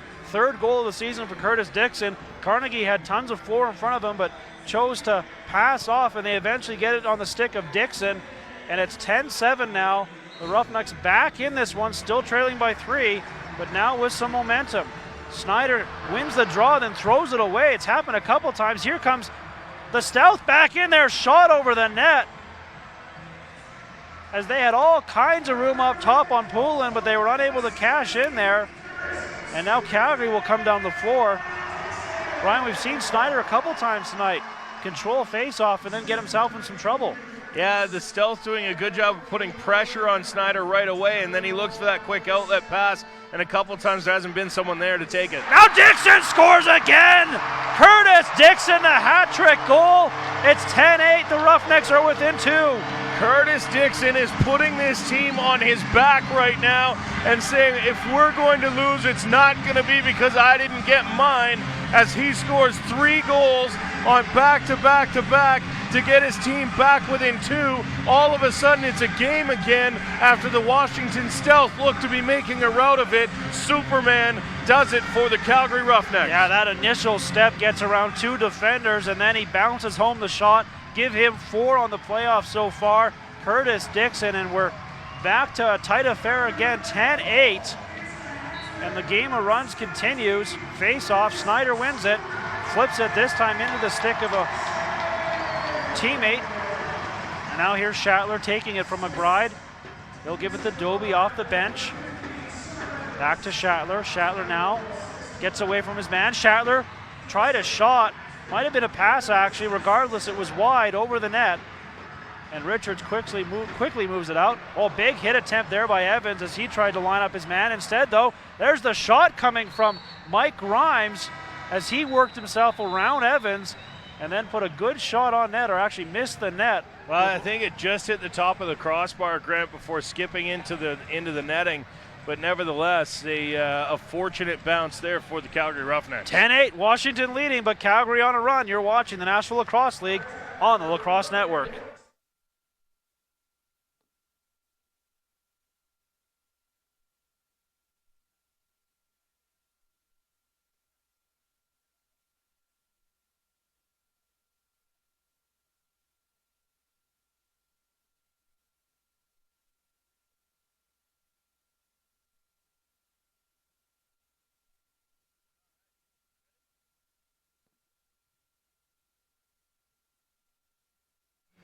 Fans, tonight's game is brought to you in part by Reebok. Redefine your game with Reebok's new Black line. Reebok Black was designed and engineered for the elite lacrosse player. Reebok's Black line features a lightweight and minimalistic design with carbon light technology. Performance-driven, technology-driven, NLL proven. Find all the new Reebok lacrosse gear online at ReebokBlack.com. 10-8. Washington leads the West Division final over the Calgary Roughnecks. At stake, a berth in the Champions Cup game versus Rochester. They beat the Swarm earlier tonight to advance to the second straight title game for that team. And one of these two clubs wants to join them there. And the Stealth right now leading by 2, but Calgary back in it, scoring 3 goals, all of them off the stick of Curtis Dixon to get to within 2. It will be Washington ball here when play resumes. Washington will have to try and look and stop that run and shut down some of the momentum that the Roughnecks have got. The Roughnecks all year, Grant, have been a team that when they start feeling it offensively, all of a sudden it's goals in bunches, 3, 4, 5 in a row. And if the Stealth want to shut them down, they're going to have to get one here to really kind of carve out a piece of momentum on their own. And as you mentioned, Grant, all games so far, it's been a game of runs. And the Washington Stealth are going to look to try and start one of their own here. Oh, you think back to the first quarter, Calgary hit 3 posts in that first quarter. And at the time, we're badly out shooting the Washington Stealth, and Richards was keeping the Stealth in that. They would go up 2-0. And really, Calgary's been chasing ever since. The game started off sort of in that fashion, and now, even as the shots on goal become even 32-30, Calgary's still trailing by 2 in this one. And this has the feel of one that could go down to the final stages, as it did earlier tonight. Rochester and Minnesota were doing a back-and-forth affair most of that game. Minnesota actually leading in the fourth quarter before Rochester came back and took it away from them. So yeah, no lacrosse game is ever over. No lead is safe. That's for sure. The Rush found that out a week ago. Yeah, the Rush going into the halftime up 7-2 against the Washington Stealth. Washington putting up a 10 spot in the second half to win that game at 12-11. And the Roughnecks here, I mean, Grant, when you look at the grand scheme of things, yes, at one point they were trailing by 5, but they did enter this quarter trailing by 3, now just trailing by 2. So outscoring the Stealth so far in this quarter and needing to keep that going here if they want to book their ticket to the Champions Cup. That pass nearly picked off by Harnett. Dutch gets in front of it though, and then the ball thrown away to the bench area. That's sloppy, and Calgary will take possession here. Picking it up and quickly Manning up with it. Manning has a man off the bench. It's Doby. Doby stops. Doby behind the back, puts it high and wide over the net. Manning's going to try and chase it down before it reaches half. Scoops it down to the corner. Nicely done by him, but it's picked up there by the Washington Stealth with 7:43 to go in the third quarter. And the Stealth with possession and the lead, leading 10-8 as they give it to Bucktooth. Bucktooth is joined by Dutch, who takes the ball from him. Now Dutch skipping down the near boards around one man, gives it back to Bucktooth. He shoots and scores! Brett Bucktooth goes top shelf, and Washington leads 11-8. Just finds some room on the other side, on the far side of Mike Poulin, and it rims around the back of the net here. As you can see, Bucktooth, not much room to score there, but just past the outstretched arm of Mike Poulin to restore a 3-goal lead. Now, Brett Bucktooth has been a very nice addition for the Washington Stealth. He scores his second of the night to restore a 3-goal lead. That's the cushion they had entering the third quarter, and that's what they have now with 7:22 to go in the third quarter. Face off again. Contested. This time it's Jeff coming away with it again. Flips it to himself, and now he starts forward. Jeff Snyder has some room. Snyder hit as he releases to Shatler. Shatler in and scores. Foot in the crease, no goal. Score remains 11-8. And immediately Kurt Malowski looking for that challenge flag. He'll only have 20 seconds. He's wanting to see a replay here before he decides whether or not to throw it. And no replay looks like it's coming with only 20 seconds to make that call. Looks like Kurt Malowski will not get a chance to contest whether or not Jeff Shatler was in the crease. Puts the flag back in his pocket. The score will remain 11-8. Calgary's going to get possession back here, and we'll see if we get a look finally on the Jumbotron at that goal, or that non-goal as it were. Looks like no replay coming. Schattler with the ball. Starts forward. Schattler now goes across the other side. Here's Dixon. Dixon spins off his man, scores! Curtis Dixon, 4th goal of the quarter, is a pretty one. And it's 11-9. Washington still leading, but Dixon won't let his team lie down. Tyler Richards indicating to the bench that they should be throwing the challenge flag on that one. But as I said earlier, Curtis Dixon on several occasions this season has just put the team on his back and refused to lose. He's doing that here in the 4th quarter as he gets his 4th of the quarter. I mean, we talked about it at the half, Grant, that Curtis Dixon was going to have to be a factor here in the second half for if the Calgary Roughnecks were going to win. Well, he's certainly doing his part with 4 goals in just 9 minutes. Here's the replay. It's too late for any challenge, but you see him spin off his man. I think that's a good goal either way. And what a beautiful goal from Dixon. He spins into the air and puts it in off the far post, and that makes it 11-9. 4 goals in the quarter for Curtis Dixon. Now Reese Dutch drops it briefly, gets it back to the man, or pardon me, that was Iannucci with the shot. Poulin with some struggles with it, but does make the save. And now Snyder down the floor. Snyder tries a bounce shot, goes high and wide over the net, out of the center area. Ranger had a crack at it, and now the Roughnecks do come up with it again as Harnett steps into it. Harnett gives it to Snyder. Snyder back to Harnett as Calgary's going to slow things down here as things start to get a little erratic there. Off the bench, it's Evans. Evans to Ranger. He can't control it, but it's in anyways.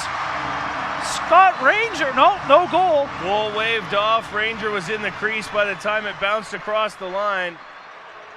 And again, Molosky looking for a replay. Here it comes. And it looks like Molosky may throw the challenge flag there. It looks like he's putting it back in his pocket again. Not definitive. Now it's out, and he's going to challenge it. It's whether or not that comes in time. He's trying to get the referee's attention. Nobody blowing the whistle yet. Now it's thrown down the floor, and the officials are going to try and sort this one out. It's whether or not it came out in time. You only have 20 seconds to throw the challenge flag, and I admittedly did not watch. Well, the first replay came. Molosky did not want to throw it. He put it back in his pocket. A second replay went up on the Jumbotron, and Molosky, when he saw that look, immediately threw it on the floor. But again, was it in time? It was that second look that caused him to rethink that decision and get it on the floor. And it looks like they're not going to allow him to challenge this call, saying the challenge did not come in time. No goal to call on the floor. And Molosky going to argue that it did come within 20 seconds. The referee not hearing any more of that. So 11-9 will remain the score. Molosky gets his flag back and puts it in the pocket. So it looks like it. Oh. Molosky providing some input. Yes, some vocal input, as the challenge will not happen. Molosky's got to be careful here. The last season at the beginning of the year, the NLL bringing in newer rules as regards to the conduct of coaches, saying that you could be fined and penalized for abuse of officials, and it doesn't take much with some officials, but fortunately for Coach Molosky, these officials keeping a cooler head and no penalty call. Now, after all that, Calgary does have possession here. Schattler with the ball. Schattler to Doby, over across to Evans. Evans to Doby. Doby down low. Quick pass. Here's the Doby. Oh, scores! What passing by the Roughnecks! I thought it was a shot coming from Doby, but he instead passes it down low to Ranger. The Roughnecks get the goal. 11-10. They're within one. Holy Dinah, what a goal.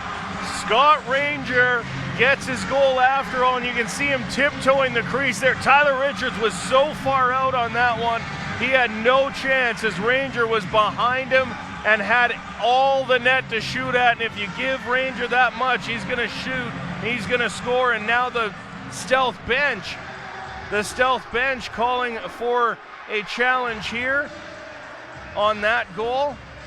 That looked like a good goal to me, Ryan. Is there something I missed there? He looked like he was right around the crease area. Rangers' toe might have been in the crease before the ball crossed the line. We will see the official word on it here. But now the official's going to gather and see whether or not they're able to challenge this play and whether or not the call came in time. And it does look like indeed they are going to review this call. And I can imagine the fans in attendance will be upset that the Roughnecks, of course, their challenge not going through and the stealth challenge go through. But nevertheless, timing the issue there. And you do have until the next play starts. It's 20 seconds or until the next play starts. And the whistle had not blown, the face-off had not been started yet. So as a result, that challenge a valid one. And we'll see here whether or not, and we'll get the same view that you get at home, whether or not the Scott Ranger was in the crease. Well, that right foot comes down. Yeah, I'm going to have to see that one closer. Tough to keep your eye on the ball and the foot at the same time. You're not going to be able to get it from this angle. That's not the angle that you want. But of course, you can't have any body part on the ground in the crease. It's all about when the ball goes in. Boy, that's bang, bang. That's going to be really tough to overturn. There has to be definitive evidence to overturn it. The Roughnecks players have just gone out as if to take a face-off, saying it's a goal, we're walking out for a face-off. And we'll see what the referee says here. Good goal. It is indeed a goal. So all of a sudden, after trailing 5, the Roughnecks now down just 1 here in the third quarter. That has been their absolute kryptonite all year. The third quarter has killed the Calgary Roughnecks. And last week they outscored the Mammoth 3-0. Tonight they're outscoring the Stealth by a 2-goal margin here in the third quarter to get this game back within 1. Absolutely, and again, that was a beautiful setup from Dane Dobie to Scott Ranger. The funny thing about all this, the Ranger was that the guy that scored both goals here that created all of this, going back to the first goal that the Calgary Roughnecks wanted a challenge that was called back, and then the second goal that did count, challenged by the Stealth. Bottom line, Ranger does get the goal, and it's 11-10. Calgary back to within 1. And with the ball, a chance to tie things up. Evans now. Evans, pass to Ranger, and a big save there by Richards as he shuts the door. And timeout on the floor. A chance for the Washington Stealth to catch their breath and for us to do so as well. You're watching the National Lacrosse League on the Lacrosse Network.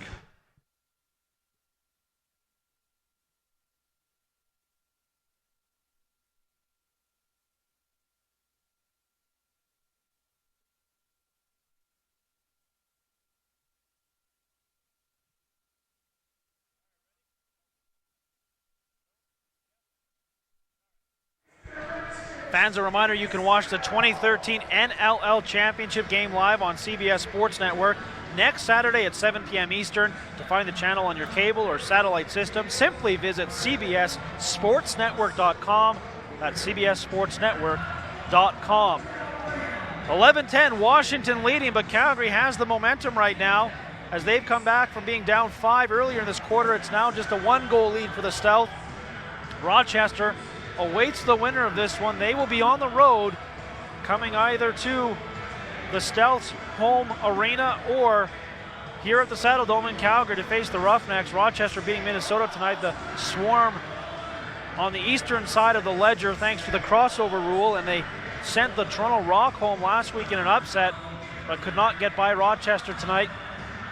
So it is Rochester through to the final as they will try and go back-to-back, and they will face either the Stealth or the Roughnecks. Right now the Stealth leading 11-10. They will have the ball when play resumes here. Shots on goal now 35-31. Calgary with the slim lead there. And both Richards and Poulin have come up with big stops here. I'd say both of them probably had a couple goals they would like to have another crack at, but goaltending can't be faulted on either side here.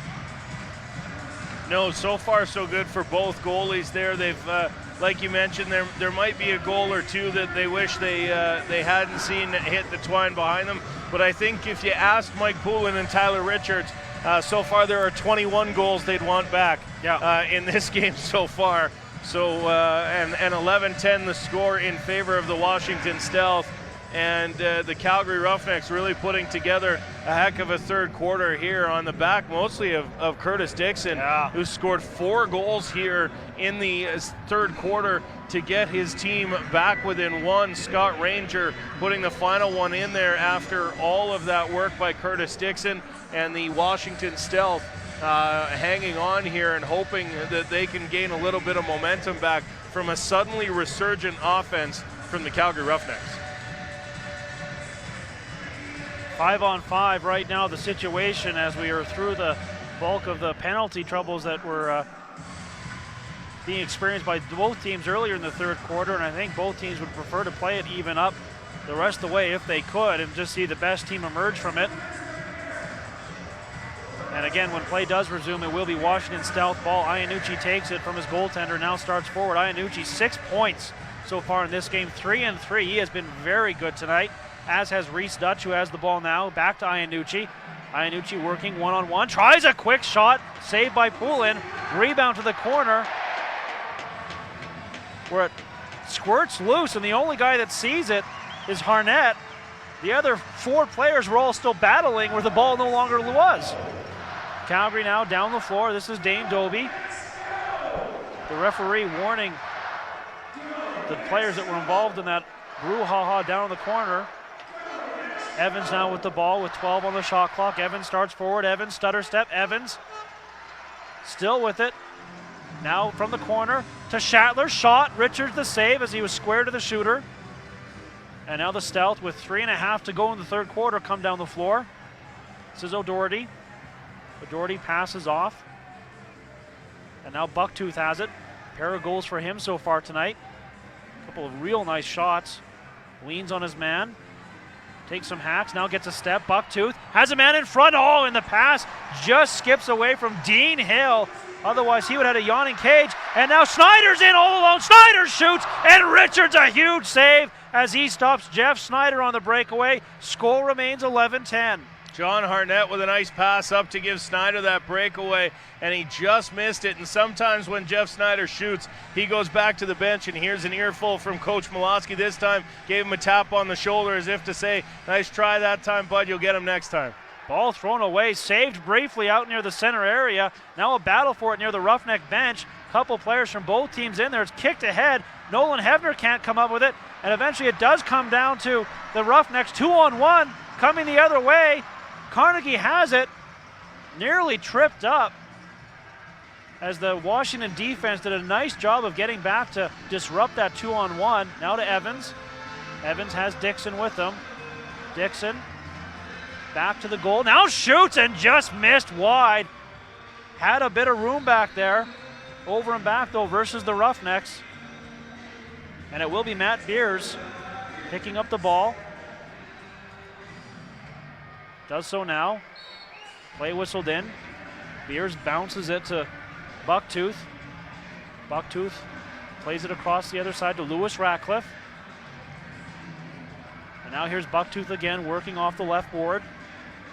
Swim move, gets by one man. Bucktooth to the net. Stepped in the crease, actually a save made. Fresh 30, but the ball squirts loose to Poulin. What a move by Bucktooth as the big man shows his slick moves. Now Harnett and Snyder in transition. Snyder pulls up. Minute 38 remaining in the third quarter. Snyder is going to give it up to Evans. Evans now goes down low. Evans thought about cutting to the net. Now tries to get by his man. Can't. Still with it though. And then Doby has it skip off his stick. Now Schattler with it. 3 on the shot clock. Schattler recovers it again. Can't get the shot off. Just rolls it through the crease.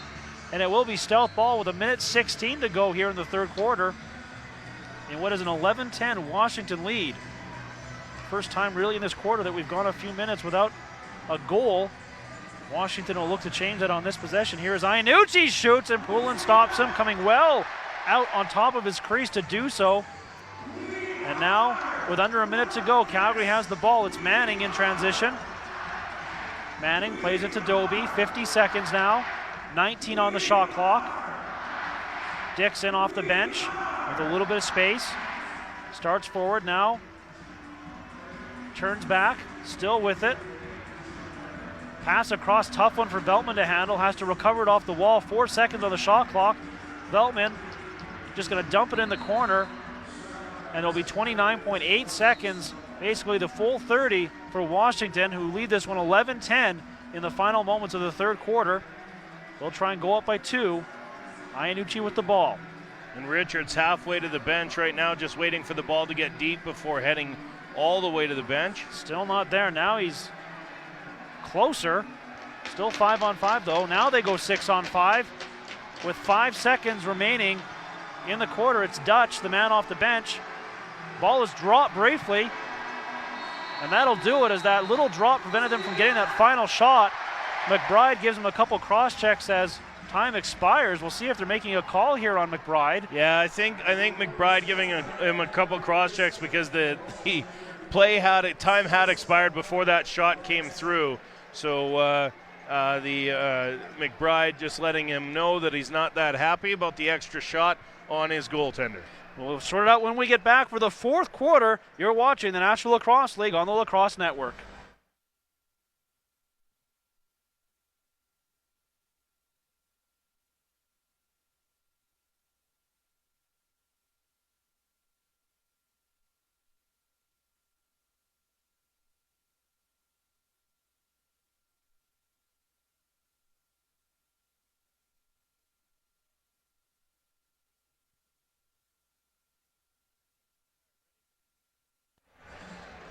Fans of Washington Stealth want to thank their fans for their great support during the 2013 season. Should the Stealth win tonight, information regarding tickets for the championship game will be made immediately after the game ends. And for information on Stealth season tickets for the 2014 season, visit stealthlax.com. That's stealthlax.com. 11-10, Washington lead this one heading to the fourth quarter over the Calgary Roughnecks. And Ryan, Calgary at one time trailing by 5 goals in that third quarter, but they've never led this game, and at some point chasing that whole distance does wear a team out. Well, and but you think that, Grant, but there's also that very recent experience. Yeah. Where the Calgary Roughnecks 2 weeks ago against the Edmonton Rush were in a do-or-die game to win the West Division title. Win that game, you host all the way throughout. Lose that game, you end up on the road all the way through the playoffs. And as a result, the Calgary Roughnecks come out. They dominated late. They got the game. They were never ahead until Sean Evans got that goal to go up 12-11 in overtime. The Roughnecks had not led for 70 minutes, which is an abnormal amount of time in a game of lacrosse, let alone an abnormal amount of time to never be anything but trailing or tied. So the Calgary Roughnecks very familiar with this position of chasing and having to hunt. But what a fourth quarter for Curtis Dixon. Scored 4 goals in the span of, if I'm doing my math right, 5 minutes and 15 seconds. Wow. Scores 4 goals for the Calgary Roughnecks, and Scott Ranger adding another one with 10 at 10:06 of the third quarter to get the Roughnecks back within 1. No goals in the last 5 minutes of the quarter here, but a very high tempo third quarter for the Calgary Roughnecks. We'll see if they can keep it going in Q4, which statistically was their best of the season. Absolutely. We'll get that quarter underway in under a minute from now. Washington Stealth trying to do what they did 2 years ago to this Calgary Roughneck team. Similar situation. Not only a berth, but a home Champions Cup date was on the line. And Washington came into the Dome and stole that one away from the Roughnecks. We get to see a bunch of children getting hurt for your pleasure. As we try and talk about the game. But tough to talk about as children get hurt. As a regular attendance member of the Dome here, we see these bloopers quite a lot, and my friends like to play head or butt. What are you going to get hurt in, your head or your butt? And more often than not, it's head, and or just get both. driven over with a hard to talk about serious lacrosse as you get to chuckle through children getting hurt, but Oh my. Still rather entertaining. There's a fine line between bloopers and I don't know what you would call it, but that line well defined by America's Funniest Home Videos for the last 25 years. As the fourth quarter gets underway, 11-10, Washington leading, and another epic battle on the dot between the Snyder boys. Jeff tosses Bob to the ground and gets away with it. Calgary will get possession here. Snyder steps over center. It's been quite the battle. Snyder has had the bulk of the wins so far tonight, winning 83% at the last count, but a lot of those wins have been hard fought, to say the least. Now here's Evans with it. Evans trying to create some room for himself. Now he'll try and drive the net, instead passes off to Ranger. Ranger, a nice move, doesn't work though. Now Ranger goes across. Shatler can't get the shot off. Cornwall does from a tough angle. Richards absolutely no problem with that one, and up with the rebound. Yeah, Jeff Shatler tried to go quick stick there, but didn't wait until it was in his stick before he threw it. And as a result, Cornwall trying to pick up the second opportunity. Dutch runs into his own man as well as his fellow 10 Manning for the Roughnecks. Still has the ball though. Now Dutch thought about driving the net, instead turned back the other way. Gives it to Iannucci.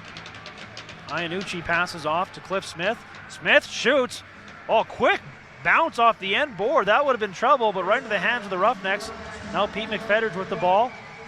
He skips into the Washington zone and then passes off.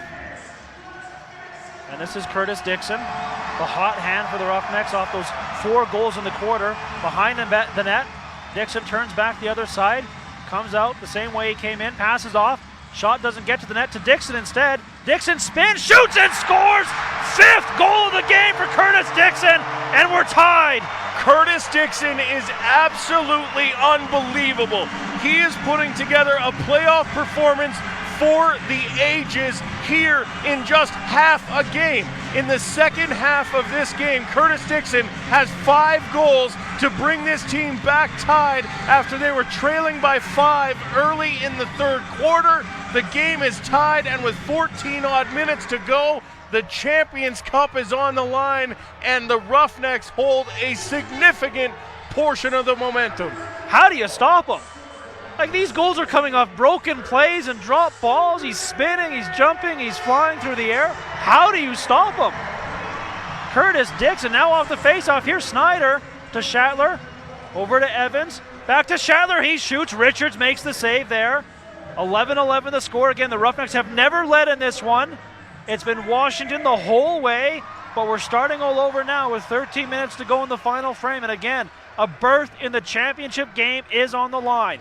Washington with the ball now. Hill has a man off the bench. He gives it to Dutch, who then plays it down low to Iannucci. Quick pass in front. Here's a chance, and just as he was about to put it on net, Iannucci was hit on the play. Nice defense. Ball gets away briefly from McFetters. He picks it off nicely off the boards. McFetters up with it, looking to pass off, bounces it to Scotty Ranger. The assistant captain faces his man, now starts forward. He's got Dixon behind him. Swim move, gets underneath his man, Ranger. Then stops, across the other side, Cornwall tries to stuff it in. Richard comes post to post. Cornwall didn't get all of it, and Richards makes the save. Tough save there from Richards on the quick stick from Cornwall. Just kind of caught it in the crook of his arm, but was able to keep it out of the net and was able to get the Roughnecks, prevent them from taking their first lead of the game. Now here's Smith. Smith gets some help. Passes off to Ratcliffe. Ratcliffe goes across to Dutch. Now quick pass in front, one-handed attempt, and Poulin makes a big save there. And here come the Roughnecks again, looking for their first lead. It's Hefner in transition to Doby, across the other side. Pass gets away from the Riggers. They do take it off the board though. That's Manning with it. Manning to Cornwall. Cornwall flips it to Doby with 14 seconds on the shot clock. Doby goes all the way back to the center area. Now going to start forward with just 10 seconds, now 8 on the shot clock. Here's Veltman. Veltman across to Dixon, 2 on the shot clock. He has to get it off quick. Doesn't do so, and it will be stealth ball there. Calgary just didn't get it going quick enough on that possession. No, it took a little bit of time to get it going. They were running down the floor and tried that attempt from Doby to Manning across the floor and didn't have their full offensive set on the floor until it was too late in the possession. Hill takes a tough pass, had to go to the air to bring it down, does so though, and then passes off to Smith. They work it around now. Nice move there. Stepped as Dutch. Dutch tries to stuff it in and scores! Reese Dutch with a big goal, and Washington goes out in front 12-11. 45 goals in the regular season for Reese Dutch. And this one, an absolute beauty, flying across the net and putting it home. Kurt Malosky digging a little for the challenge flag, but I believe it'll go back in his pocket. That view not going to help much. The ref was in the way, but it does appear to be a good goal. Malosky not going to challenge. 12-11 the score here as the Stealth get back out in front as they have been for most of this game, and the Roughnecks will have to continue playing from behind. 11:02 still to go in the fourth quarter here. Minor equipment adjustment from Mike Poulin, and now we'll get things going again. Snyder comes away with it, but possession is going to go to Washington for one of the few times tonight. And they now will look to restore that two-goal cushion. That's been part of it, Ryan. Whenever Calgary's got it tied, not only has Washington come back to get the lead, they've almost immediately come back and got a two-goal lead. They're going to try and do it again here. They run it behind the net. Ratcliffe calling for it and gets the pass. Now Ratcliffe goes over to the other side to Iannucci. Quick pass across, and Poulin makes a big save. Rebound to the Stealth. Behind the back shot goes wide, still to the Stealth though. There's another shot, Poulin the save, rebound in the high slot area, and Calgary finally comes away with it in transition. They have numbers. Roaring down the floor, shooting there is a big save as Richard stops Dan McRae. Manning bouncing off all sorts of guys like a pinball, but eventually does drop it. Beers has it for the Stealth. Beers plays it to O'Doherty. O'Doherty had a look at the net there. Goes back to Beers. Beers shoots it, bounces it wide. The Stealth got lots of goals from their defensemen a week ago in that win over the Rush. Looking for more of that production here tonight. 10 seconds now on the shot clock. Iannucci has it. Iannucci just going to whip a shot. I think he put it off the bar. Comes down all the way, and here's an opportunity for McBride. McBride running through the slot area, thinks better of a shot. Instead pulls up and is going to let the guys that do the goal scoring try their luck instead. McBride still hanging on to it. Finally finds someone to give it to in the form of Curtis Dixon, who's immediately greeted. Still 15 seconds on the shot clock, though. Time for the Roughnecks. Dixon hanging on. Now Dixon shoots and scores! The sock trick for Dixon, and it's 12-12. Are you kidding me? Curtis Dixon puts up a sock trick in just over, I'm waiting for the official time on the goal, but if I'm not mistaken, it'll be about 17 minutes. A sock trick for Curtis Dixon in 17 minutes. Absolutely ridiculous lacrosse from Curtis Dixon here in the second half. Yeah, the plan right now for the Roughnecks have to be get it in the hands of 17, because he is white hot right now for the Roughnecks, and we're starting over again. 12-12. 9:24 to go in the fourth quarter, and the Superman music plays through the dome as Curtis Superman Dixon is doing his best to deliver a win tonight here for the Roughnecks. Here's the replay of the goal. What a shot. Dixon, 6 goals in the second half. Calgary now a chance to get the lead. Ball gets away though as the pass attempt was deflected. And now the Stealth come down the floor. There's a hit thrown. Grimes does a nice job of absorbing it from Dane Doby.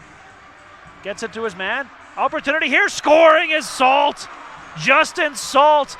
And again, the Stealth have an answer. It's 13-12. The Stealth will not trail in this game, apparently. They come out and score. Salt gets it. They get it behind Poulin. A nice pass there to the open man. Poulin unable to get across fast enough, and Salt puts it home. 13-12 Stealth. This game is a doozy. Absolutely. NLL lacrosse at its absolute finest here tonight in what is turning into a classic. Face-offs become all the more important now. This one contested between the Snyder brothers. And it's funny, the other players just kind of stand around and watch for a good 10 seconds before they get in on this. Yeah, it's like two rabid dogs with a piece of meat. You don't want to get in the middle of them, right? This time it is Snyder, Jeff Snyder coming away with it. And he plays it to Manning. Manning finds a man, that's Ranger. Now to Dixon. Dixon hanging on to it. Now he'll start forward. Dixon shoots, just misses the far post. And the ball up in the air, bounces off the board, right into the stick of Bill Hostrosser. He gets it ahead to Chris O'Doherty in transition. Opportunity for Iannucci, but he's thrown to the ground by Pete McFedridge. and a whistle on the play. I'm not sure if there's a penalty being called here, or if it's just the TV timeout. We will sort it out when we return. The Stealth lead 13-12. You're watching the National Lacrosse League on the Lacrosse Network.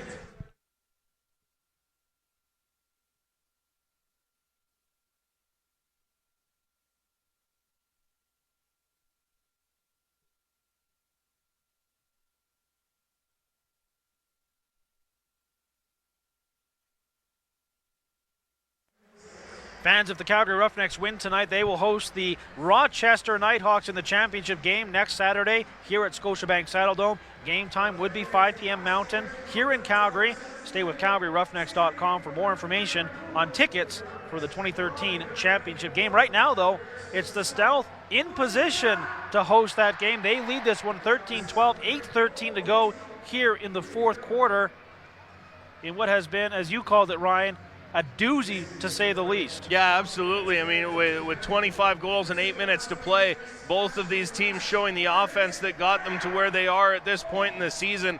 And what can you say about Curtis Dixon? His first goal of the game comes at 3:15 of the third quarter. His sixth, count him, sixth goal of the game comes at 5:36 of the fourth. So that's a sock trick in 17 minutes and 21 seconds. Nice work if you can get it from number 17, who again is putting this team on his back and trying to carry them to his first Champions Cup game. But again, despite those heroics, 13-12, it's the Stealth that lead this one. Calgary will get the ball when play resumes here. 9,583 fans in attendance here tonight, and getting full value for their playoff ticket here tonight with a 13-12 Washington lead, and shots virtually even as well, 42-41 in favor of the Calgary Roughnecks. Yeah, you can play these two teams together all night long for hours and hours, and you're probably not going to have one team run away with it. The biggest lead, 5 goals early in the third quarter, enjoyed by the Washington Stealth. And again, the story in this one, the Riggers have never led the entire way here. They've been chasing the whole night, and right now they're down by 1. Sean Evans will take the ball when play resumes here from the official. He's out there with Curtis Dixon, Scott Ranger, Dane Doby, and Jeff Shatler. That's the A squad, if you will, for the Roughnecks, and I would suspect that's who you're pretty much going to see down the stretch here, as both teams will lean heavily on their big boys down the stretch. Yeah, you got to think offensively for the Roughnecks. You'll see a lot of Dane Doby. You'll see a lot of Sean Evans. Curtis Dixon, of course, will get the ball as much as humanly possible. And for the, I mean, you know, give the credit to the Washington Stealth defense as well, who have done a good job of limiting those big guns, with the exception of Dixon, who's really come out here in the second half and done it for the Roughnecks. But certainly early 5-on-5, it was the Washington Stealth carrying the play, and now they're of course going to be leaning on guys like Jeff Molesky and Sorensen and trying to keep it out of the net. Here we go, Calgary with the ball. Shatler has it on the far side. Shatler back to Evans, playing the top. Evans starts forward now with some room. Evans looking to give it up, still with it, hanging on. Evans spins, behind the net, stuff play, scores! What a goal! Dixon again! 7 goals! And it's a tie game!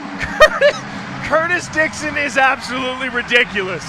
There is no words to describe what is happening for number 17 of the Calgary Roughnecks tonight, as he puts home his 7th goal of the night, his 8th of the playoffs. Curtis Dixon with a stuff play, absolutely ridiculous. I'm out of words for Curtis Dixon tonight. Yeah, absolutely. What more can you say about Curtis Dixon? Absolutely unreal effort by him tonight, as it's now getting to the point where we have to start looking at the old records. Most goals scored by a Roughneck in a single game, 8. Tracy Koleski a couple times. Curtis Dixon has 7 tonight here in a playoff game. Face-off controlled by the Roughnecks. 13-13. They're looking for their first lead. Here's a shot from Cornwall. Richards makes a big save. He's going to try and get his own rebound in the boards. Does get it and plays it back nicely to McFedridge. Now here's a chance for Shatler. Thinks about a shot. Gets it to Cornwall, and Richards comes up huge. Snyder picks up the ball behind the net. A bit of a different look here on offense, and the ball thrown away through Evans' legs. Calgary's going to chase it down. That'll be over and back versus the Roughnecks as the pass goes awry there. 7:15 to go. This one feels like it's in its deciding moments, and there's still tons of time to go. Now the Stealth look to restore their lead. Dutch backs it in. Played back. And now here's Smith. Smith finds an open man. The Stealth working around. Here's the shot. Scores. It's Dutch again. And again the Stealth answer. 14-13. The Washington Stealth, every single time the Calgary Roughnecks have scored to tie the game, the Washington Stealth have come right back and put it behind Mike Poulin to restore that lead. They're not going anywhere. 7 goals for Curtis Dixon. They're not impressed. They've got 14 of their own, and they're looking to book their ticket for the 3rd time in 4 years. The Washington Stealth not going anywhere. That's the hat-trick goal for Reese Dutch. Give him 7 points so far in this game as the big man has delivered for the Washington Stealth. Face-off awarded to the Calgary Roughnecks, so they're going to chance to tie things up again. Snyder starts forward with it. Snyder into the offensive zone, leans on his man, now turns back, gives it to Dane Doby. Doby, as Dixon runs through the crease, he's going behind the net where he scored his last one, comes out the other side. Evans has the ball though. Back to Doby. Over now to Shatler. Shatler tries to get around his man. Shatler turns around. Another nice move. Shatler puts a shot on net, and Richards keeps it out. Beautiful save by him. Ball being disputed in the corner, still up for grabs. Veltman had a crack at it, and eventually it's Washington does come away with it.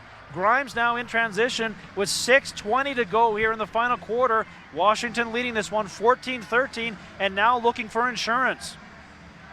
Grimes eventually does pass off. Finds Dutch.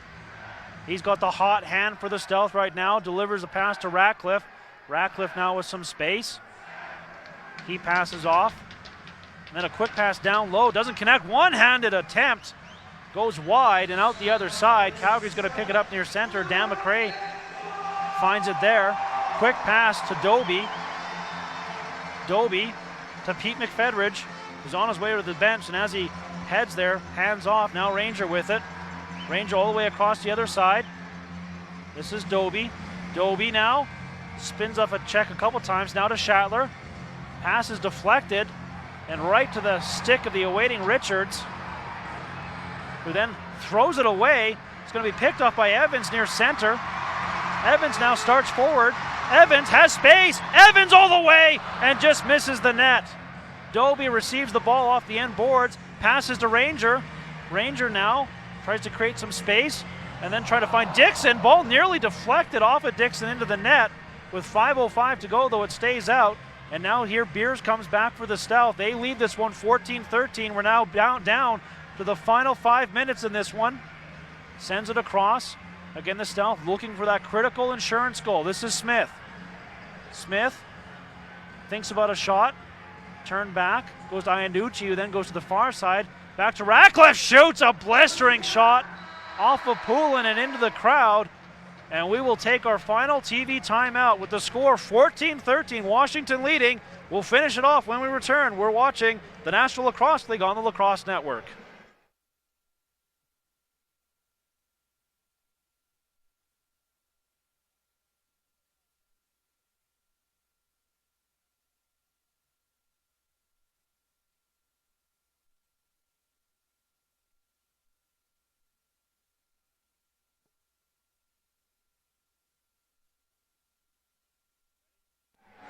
.441 the time remaining in this one. Washington clinging to a 14-13 lead over the Calgary Roughnecks. It's been a back and forth affair in some respects, although Calgary has yet to enjoy a single lead in this one. They've erased numerous leads, including a 5-goal cushion by the Stealth earlier in the third quarter. And again, Curtis Dixon, 7 goals in this game, all of them in the second half, Ryan. Certainly a performance that will be talked about regardless of the final result. Yeah, no matter how this one turns out, Curtis Dixon can't be ashamed with his performance tonight, and nobody will look at what he was able to do tonight and think anything but amazing. Again, one goal away from tying a franchise record for goals in a game. And that's in any game ever, let alone a playoff game. Waiting to find out what the single game playoff record is. Not often you're going to have to wander into that territory for most goals in a single playoff game, but Curtis Dixon may very well have set a Roughnecks record here. We're going to wait on confirmation for that, but you run out of superlatives when you talk about Curtis Dixon, especially with a performance like tonight. Washington will get the ball here with 4:41 to go on the game clock and a chance to add to their lead. It's just a single goal right now, 14-13.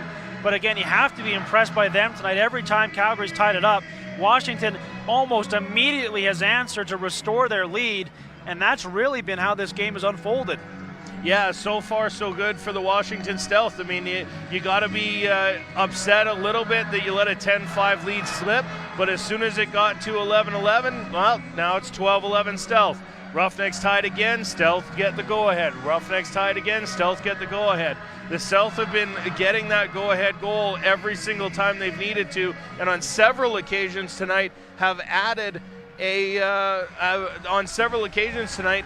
added to that lead with a second goal. And the guy in the final half here has been Reese Dutch, as he really has stepped up. Ethan Iannucci in the first half was the guy that was putting up the big numbers for the Stealth, but here in the second half, it has been Reese Dutch that has delivered when they needed someone. He's got 3 goals and 4 helpers in this one. Iannucci also 3 and 4. So they've done a lot of damage for the Washington Stealth tonight. And looking to do more here. Dutch out there along with Cliff Smith. Here we go, play back underway. And here comes Ratcliffe with the ball, and immediately it'll be turned over. And here comes Pete McFedridge. Pete McFedridge down the floor, all the way, shoots! And Richards just gets enough of it. Ranger picks up the rebound, giving his team a fresh 30. That's one of Richards' bigger stops tonight in this one. Now Evans with the ball. Evans has Veltman. Veltman fakes the shot, goes to Doby down low, back to Evans, and then his shot hits a stick and goes into the netting off of the Stealth defender, so it will be Roughneck ball. Yeah, the defender absolutely furious about this as it will go into the corner, and a fresh 30 for the Roughnecks here as that ball sailed into the crowd off a nice stick check on Evans. Dixon goes across to Doby. Doby fakes the shot, spins towards the net, gets the pass across, and another big save by Richards as he hugs it close to his chest, as we're now down to 4 minutes remaining here in the fourth quarter, and Washington with the ball in what is a critical possession here. If they can get an insurance marker, it'll go a long way to helping them punch their ticket to the big dance next Saturday. They work it around, coming off the far boards. Looking for an opening. Pass down low to Iannucci. Doesn't work permanently. That was Ratcliffe. Dutch does get the ball back, but he's just got 5 seconds on the shot clock. Double teamed. Ball pops loose. Actually, it's still in there somewhere. And Calgary comes out of the pile with it. With now 3:30 to go here. Calgary trailing 14-13. Dane Doby waiting for his teammates to get set up, delivers the pass to Evans, back to Doby at the top, 15 on the shot clock. Now this is Veltman. Veltman, tricky pass taken by Evans. He tries the shot, it's blocked. Tricky bounce there, picked up by Dixon. He shoots, nice save by Richards. Dixon to the corner, finds the ball, one hands it to Evans. Evans behind the net, actually picked off nicely by Richards. Exactly 3 minutes now to go in the game. And again, the Stealth will have a chance here if they can move it. Evans was trying to find Travis Cornwall there, and Tyler Richards just fired it the length of the floor. Mike Poulin having a little trouble with it down there, but a turnover created, and the Roughnecks will try and get back their offense back on the floor and try and get this one tied again. Evans to Dixon, now 2:39 to go in the game. Dixon up with it, now starts forward. Dixon has Ranger in front. Ranger shoots, Richards makes another big save. 2:30 to go now. Stealth with the ball. Calgary's going to pressure them. And again, it's thrown down the floor. Calgary's going to get another opportunity here. Immediately, 2:15 to go. Manning delivers the pass to Evans. Evans now to Dixon. Dixon, 7 goals in this game, has the ball on his stick. Dixon looking around, pass across, Richards makes a monster save on Shatler with a 2:01 to go on the game clock.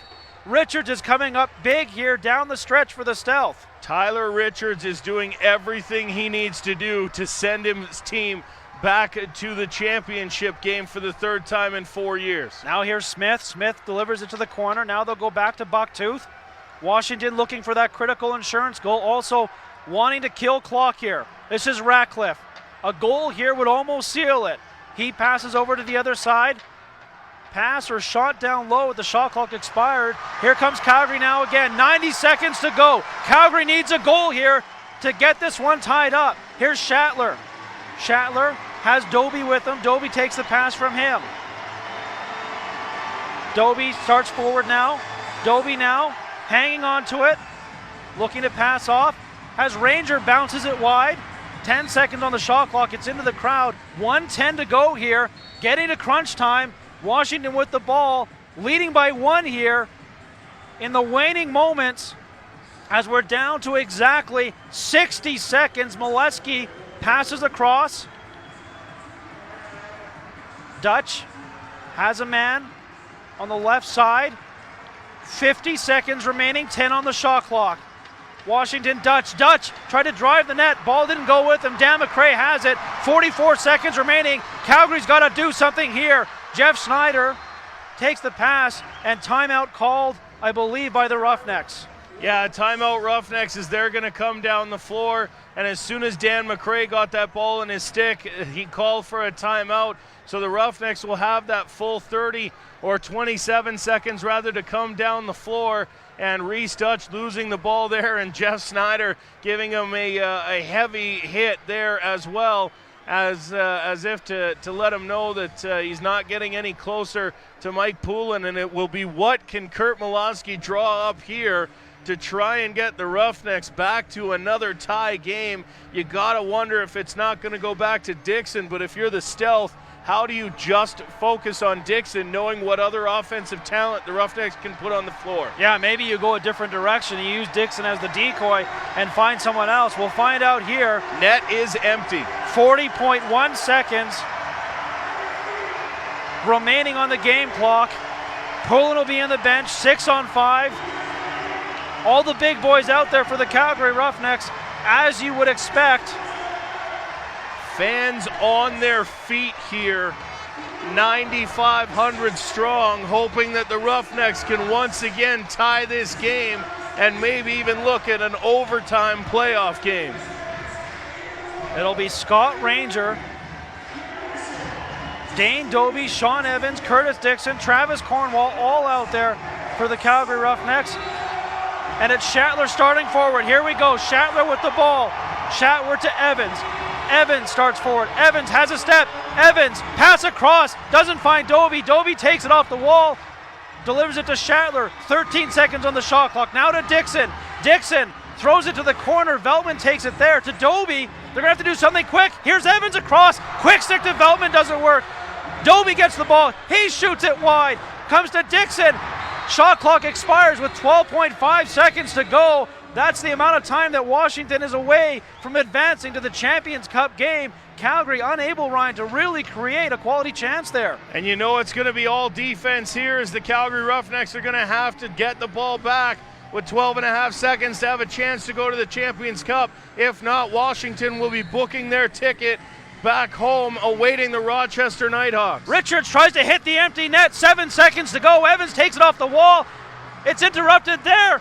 And the Washington Stealth are going back to the Champions Cup game. They beat the Roughnecks 14-13, and they will face Rochester in the final. Heartbreak for the Roughnecks in what is an absolute NLL classic.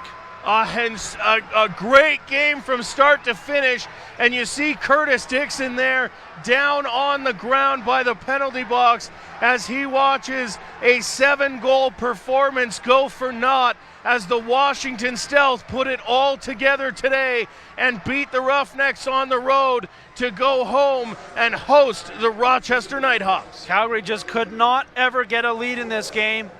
trailing the entire way, erasing a 5-goal deficit, and every time they got it tied up, Washington got the next goal.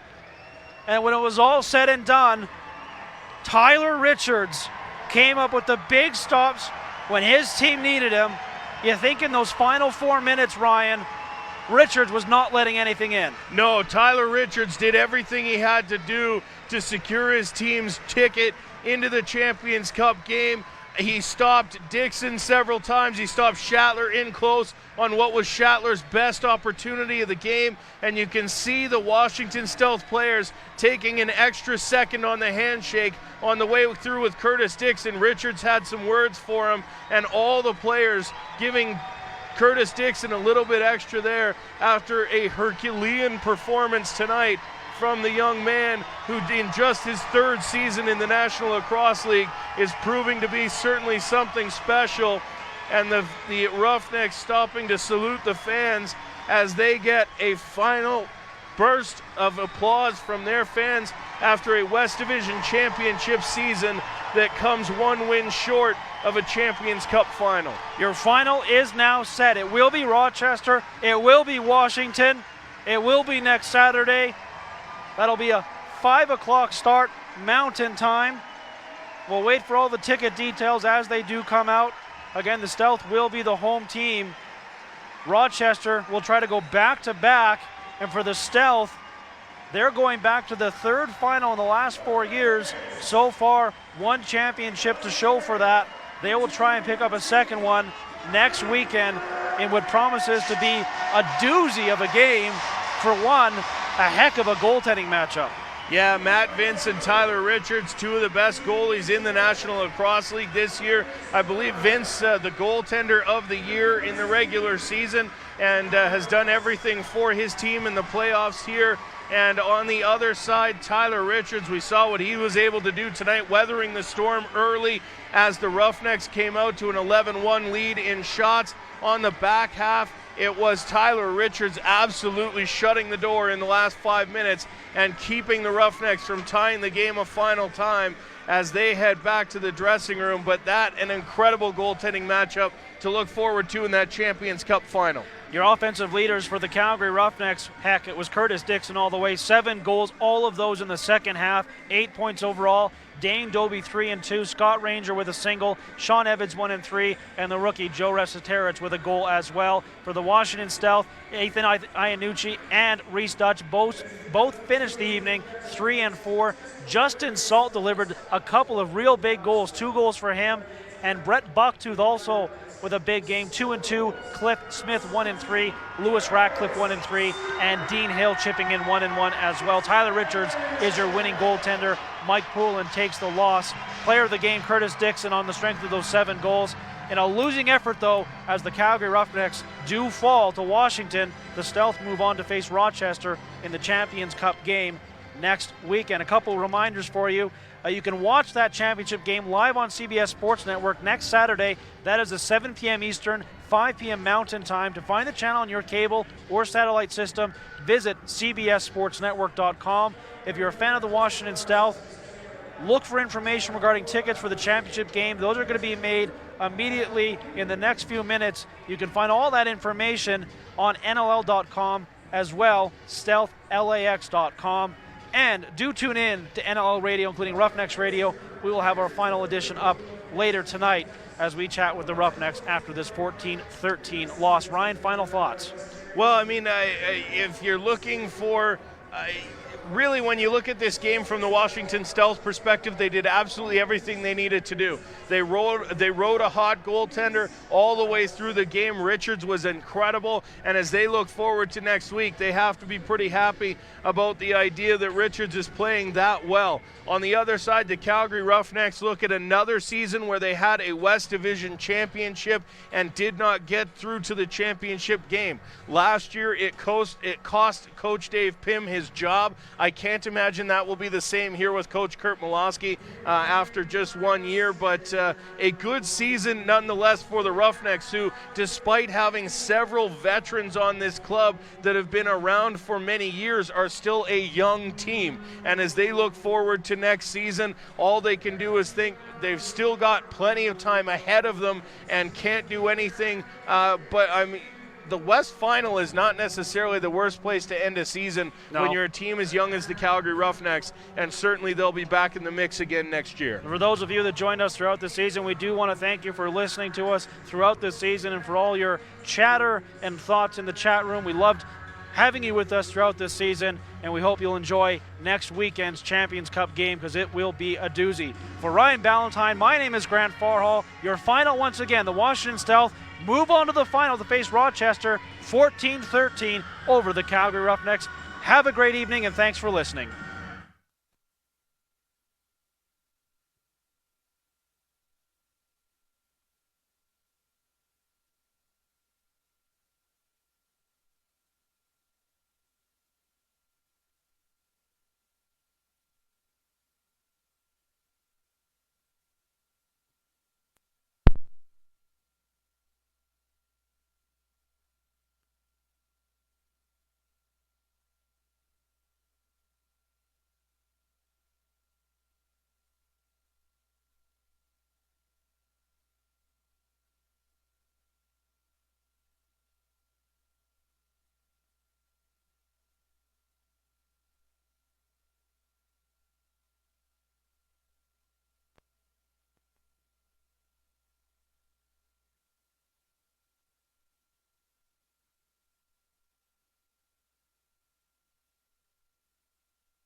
You are correct. Ryan Hamilton picks up an assist on the Kessel goal. 3 players inserted into the lineup. Now here's a chance for Bozak. He's in a goal! And that was stopped by Rask. Sent in by Kessel. Lupul into the attack. This is not like the Boston Bruins to be giving up the chances they've allowed the Leafs to get in this game. Launched down into the Toronto zone. Gardner carries the puck in against the end boards, and Kuhlman helps him out with a bank pass on to Van Riemsdyk. Van Riemsdyk back to Kuhlman. Kuhlman in with a shot, and it's going over the screen, and it makes the spectators up into one of the private boxes. Jake Gardner assists on Lupul's goal. Matt Fratton assists on Lupul's second goal. Ryan Hamilton assists on Phil Kessel's third goal. All 3 into the lineup for game 2. Well, that's what you give Randy Carlyle now. There's still a lot of time left. 16:41 to go here in the third, but certainly it looks like a different Leaf team tonight than we saw in game 1 a couple of days ago.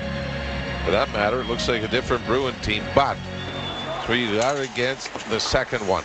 Here's Orr knocking down a clearing attempt. He works into the corner, trying to chip it back to the net for Jay McClement. McClement gets tangled up and knocks the Bruin player down. Puck up on the wall, turned over, but now Horton sends it back behind the net for Seidenberg.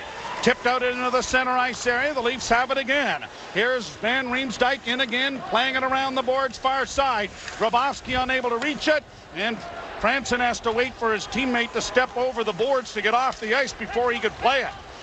Now up again for Grabowski and onto the wing for Van Riemsdyk.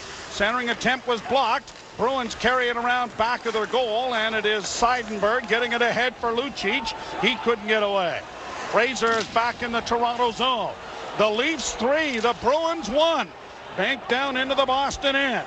Leafs are changing with 15:46 to play. Here's Bergeron. A long shoot in into the Toronto zone. Phaneuf plays it up the boards. Chopped ahead by Bozak, but not cleared. It bounces to the side of the net. And Reimer is there to cover it up and hold for a face-off. James Reimer's got to do a lot of this here in the third period. We mentioned, got himself in a little bit of trouble in the second when he tried to chip one up the boards instead of holding on. The Bruins, at that point, the game was tied at 1. The Bruins almost grabbed the lead, but Reimer, through that turnover, forced himself to be spectacular on a Tyler Seguin shot that he got his right pad on. Now we had a whistle here with some encroachment by both teams. Face off to the right, and Bozak's going to be waved out, and so it is Bergeron facing off with Jay McClement, who is out there for an insurance policy for Randy Carlyle. And McClement wins the draw cleanly. He gets to the puck back of the net, and our nominee for the Selke Award has played it out and down the ice. However, it's a little too far, and it's going to turn into another icing. By the way, 8 of 11. That's what Patrice Bergeron won in the opening period, so a big win by Jay McClement there, even though the Leafs iced the puck and have to do it all over again.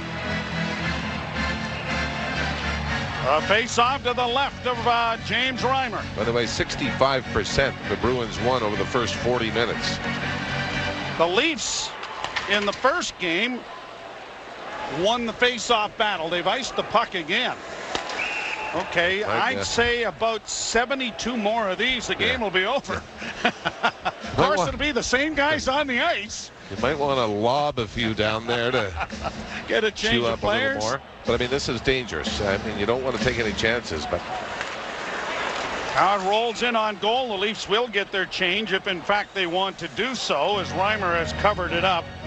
And a face-off again in the Toronto zone to the left. For the Boston Bruins coming in, even though they scored 4 in game 1, they had only 18 goals in their last 9 games.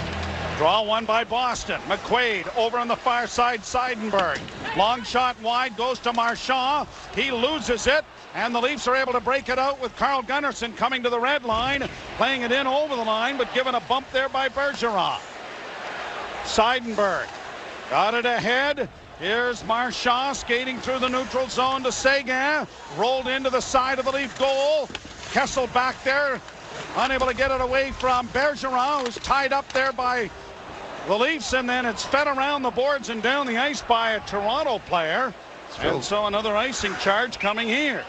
It was a curling rock that Johnny Boychuk went back forth, stopped at the bench, got a drink, wiped his visor, and went back and touched up.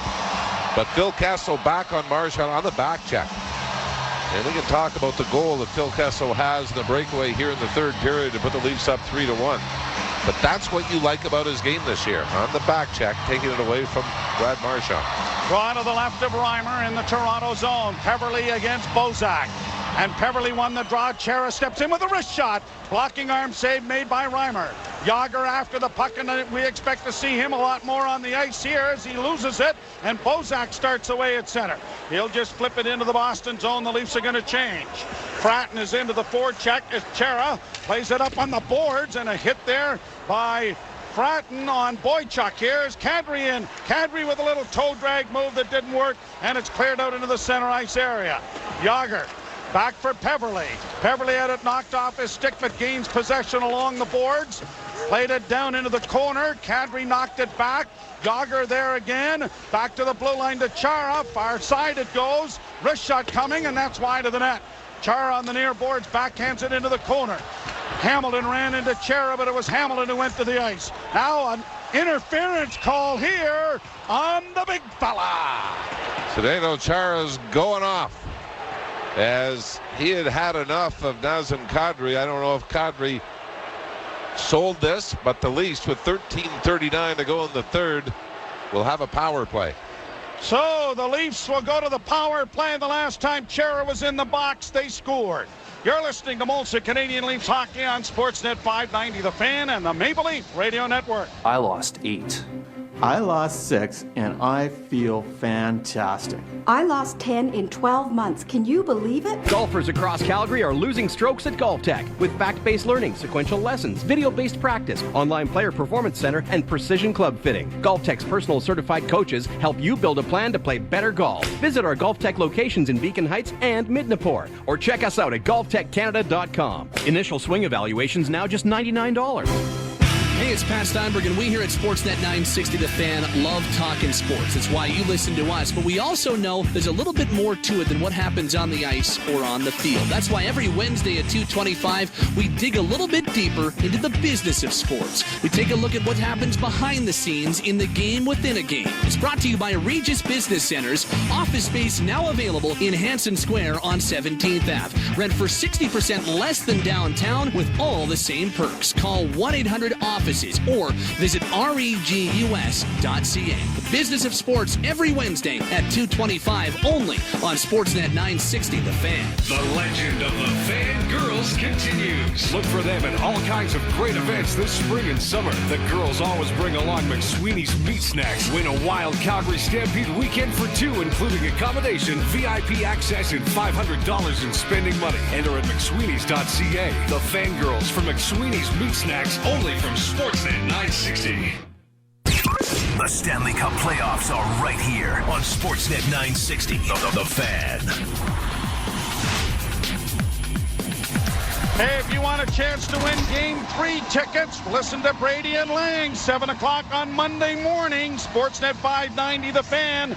You could be winning a couple of Game 3 tickets as the Leafs are on the power play. Phaneuf on the wing for Kessel. Slid into the slot, but it is shot out and down the ice by Boston. Leafs have got to be careful on this power play.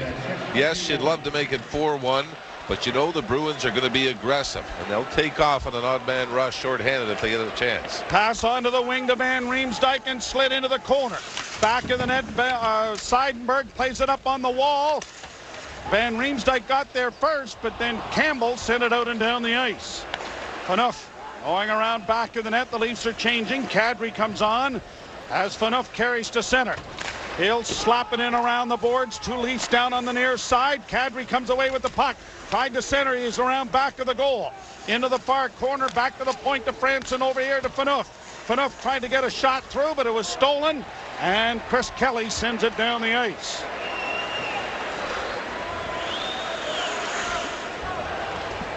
Franson is heading to the bench.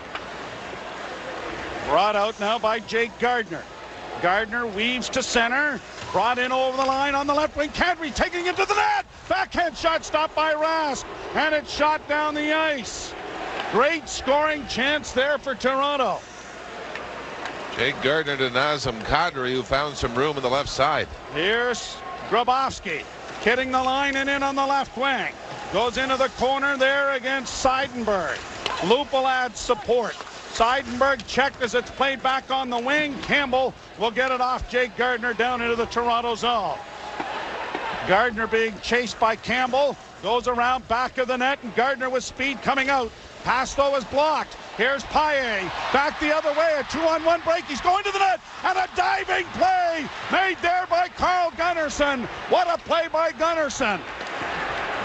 Talked about how Boston was going to be aggressive. Saw it there. A pass ahead for Kadri, who misses a check. Kadri in over the line. Penalty is over. It goes into the slot now for Grabowski. Tried to send it in front. Kadri gets to it, plays it high into the corner, and the Leafs will change. 11:20 to go, third period. 3-1 Leafs. Horton gets it down into the Toronto zone.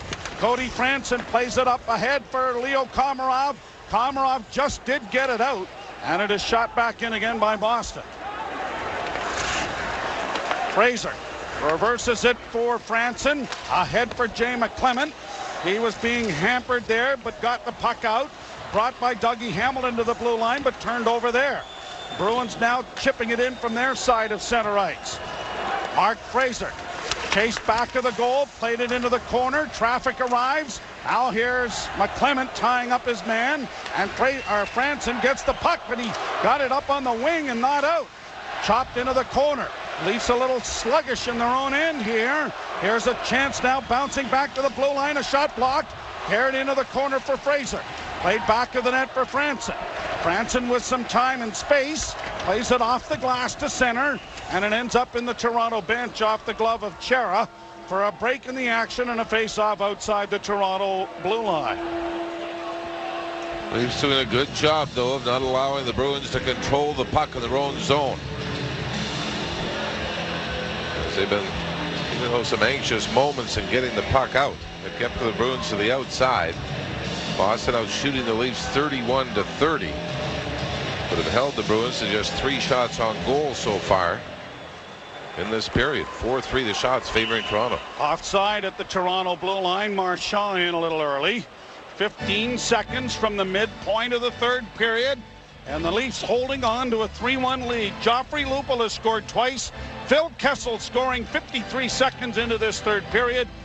Nathan Horton opened the scoring for Boston.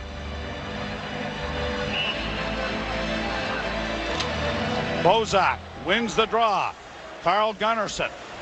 A rink-wide pass. No one there as the Leafs were changing, and then a shot is ramped off his stick and up into the screen. Wow, this was the Leafs make a defensive change right off the face-off.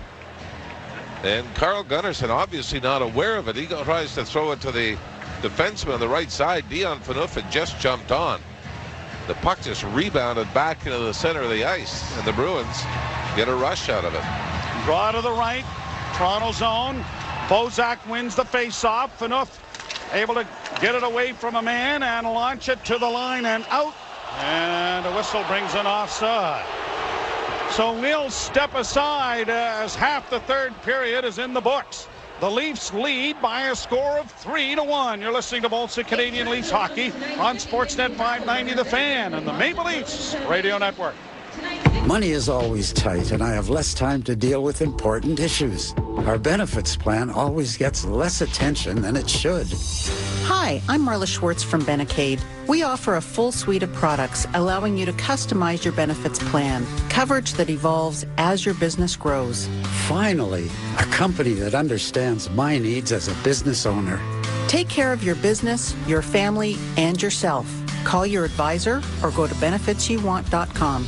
For over 60 years, Featherlight has been making ladders right here in Canada. Ladders you can use in the kitchen. Now, move it just a little over to the right. No, left. No, right. Featherlight ladders you can use in the yard. Come on, Sparky. Down you come. The same great quality as those Featherlight ladders you use every day on the job site. Featherlight ladders support you everywhere you need to reach, honey, rescue, or renovate.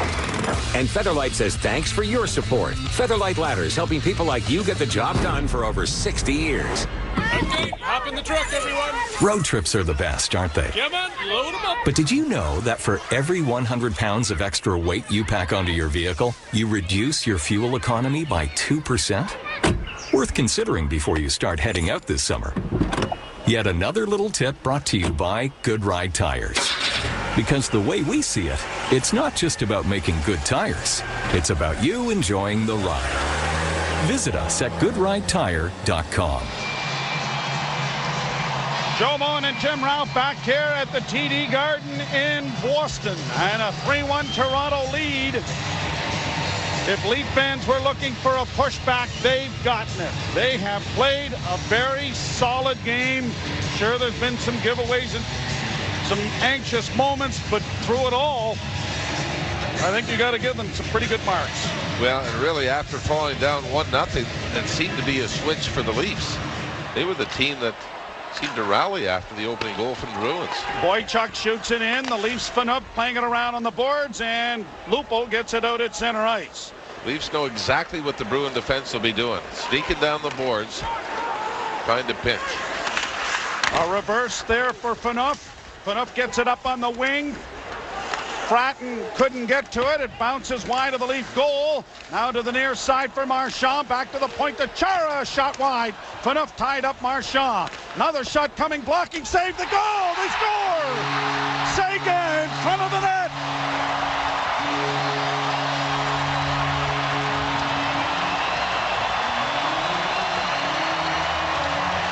Leafs had a chance to get it out. They couldn't, and a point shot is stopped by Reimer.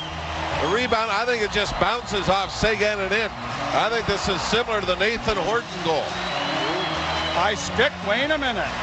No, I think it's off the body of Tyler Seguin. Oh, wait a minute. They're going to look at it anyway. Now, let's wait and see. I haven't seen it. Oh, neither have I. No, I think it's going to count. Similar we'll wait goals. and see. But this is where we talked about how the Leafs have to be better. Had chances to get it out, and first Zdeno Chara rips one from the point, and it goes wide. Now I don't see anything wrong with this at all. Sticks down. I don't think it's kicked in. Oh, it's definitely not kicked in. I'm wondering whether it is. Oh, that's deflected there. Okay, yeah, I agree. It may not be Seguin. Yeah. Yeah, it may have gone off Bozak, and either way, this is going to count. Both Boston goals reviewed, both very similar on rebounds, and this is just a fortunate bounce for the Bruins. So right now, Phil Kessel's goal early in the third period is the difference. Rattled down into the Boston zone off the face-off win, and Van Riemsdyk plays it into the corner. On the boards, grabbed off and back to the point. A shot by Gardner is blocked in front of the net. And a bank pass ahead for Jágr, gets down into the Leaf zone. Gardner misplayed it. Now Reimer's been bowled over and knocked off stride. He's back up into the goal. Round into the far boards area. Boy, it's a thrill a minute. So much for the boring third. Yeah. I'm talking about Jake Gardner. Played off the boards now, and the Bruins are back in with a long shot wide of the goal. Sean Thornton's shot is stopped by Reimer, and Kadri wheels back up ice for Toronto. Kadri's in over the line, into the slot, a rolling puck, and it's knocked away by Boston. They'll go the other way. Here's Peverley. Cross the line into the slot for Chara, and he couldn't handle the pass. Chara turning with it, bottling there, and the puck goes free to Kadri. Kadri just going to launch it high into the center ice area. Leafs are changing as Chara goes back to retrieve it. A long lead pass goes down into the Toronto zone. Icing waved off. Centering pass just out of the reach of Paille. Here's Thornton. Fourth line of the Bruins showing some bounce as Fratton gets it to center and is knocked down. Bruins Paille nailed there by Phaneuf, and it's brought back the other way by Bozak. Here's Lupo with a shot, and a glove save made by Tuukka Rask. Well, the Leafs answer with a physical play, and Dion Phaneuf rocks Daniel Paille, who does not like it. And as a word for the official, I don't know what you don't like about it. Maybe feeling it was a little bit of a high hit.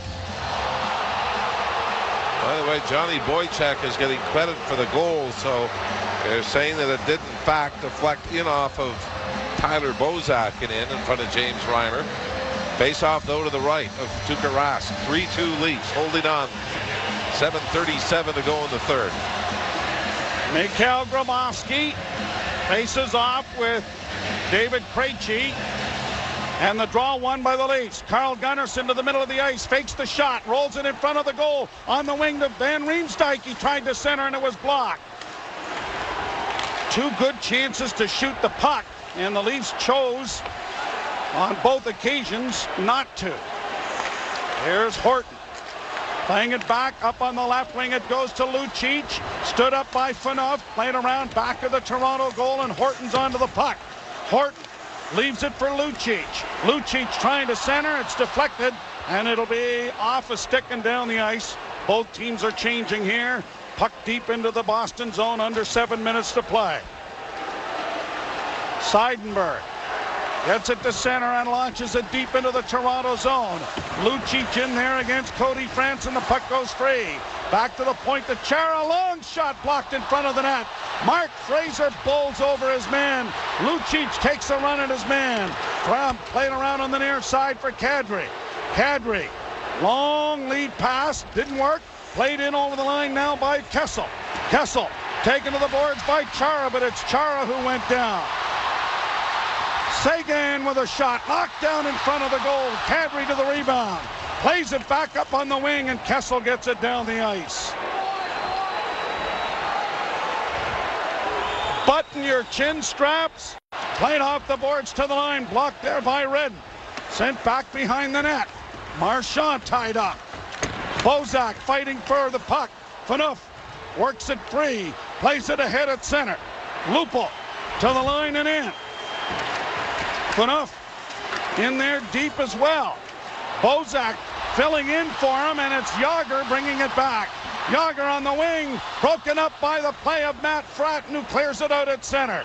High stick making contact, and a break in the action. Oh, brother. You okay? I think so. 3-2 Toronto. You're listening to Molson Canadian Leafs Hockey on Sportsnet 590 The Fan and the Maple Leafs Radio Network. Hi, this is Mark McKenzie, sales manager for Downtown Subaru. May is here. Time for some spring cleaning. At Downtown Subaru, we're here to help. Why don't we start with that tired old driveway and spruce it up with a shiny new Subaru Legacy, Tribeca, or Forester. We're located at 601 Eastern Avenue. You can call us at 416-461-0775 or visit us at downtownsubaru.ca for more ways we can help. Downtown Subaru, Toronto's #1 Subaru experience. Graham here from the Gardener in North York. Lawn and garden maintenance isn't easy. It takes time, knowledge, and hard work. Let us do it. The Gardener is the green standard for landscape maintenance in 40 territories coast to coast. We take pride in our work and our customers. We're organic because green properties deserve the greenest of service. And we're homegrown, founded right here in the true north. More Canadian than a poutine smothered in maple syrup eaten at a hockey game. Visit hirethegardener.com for the best in organic service. When you're considering laser eye surgery, it's nice to have a recommendation from a friend or a family member or an eye doctor. How about over 400 eye doctors? That's how many eye doctors have trusted the surgeons at Bachner Eye Institute for their own eye surgery. You could say we're the eye doctors' eye doctors. We should be your eye doctors, too. The Bachner Eye Institute. You'll see the difference. Google Bachner Eye Institute today. No one sums it up better. Leafs Nation postgame with Gord Stellick and Rick Natras. After the game, only on Sportsnet 590 The Fan. 5 minutes, 31 seconds to go. Third period. Leafs with a 3-2 lead. Johnny Boychuk's goal at 10:35, cutting into the advantage. As it's played off the boards and down into the Toronto zone. O'Byrne around on the wall for Lupul. Lupel with a quick pass just out of the reach of Kessel, and they're saying he didn't touch it. So a face-off. No argument from Kessel. All the way back down to the left of James Reimer. Kessel had the break, and Chara just coming off the bench. Joffrey Lupel talking to himself, not happy that he wasn't able to connect with Kessel, who scored on a break from the blue line in early in the period. That made it 3-1 before the Leafs saw that lead cut to 3-2. Krejci will face off with Bozak. And the puck is won by Boston. Chara's shot is blocked in front of the net. Krejci gives his man a slash, and he gets one in return from Carl Gunnarsson. Krejci now testing the stick that was used to slash and get the return slash. Faceoff will be in the Boston zone to the left. 5:12 to go in the third period. Every time Chara's got the puck at the point, though, don't you just cringe a little bit, whether it's him finding the back of the net or breaking somebody's ankle, friend or foe, in front of the net. A draw to the left of Reimer. Krejci and Jay McClement. And the draw won by Boston. Played into the corner and around the boards far side for Nikolai Kulemin, and he gets it out.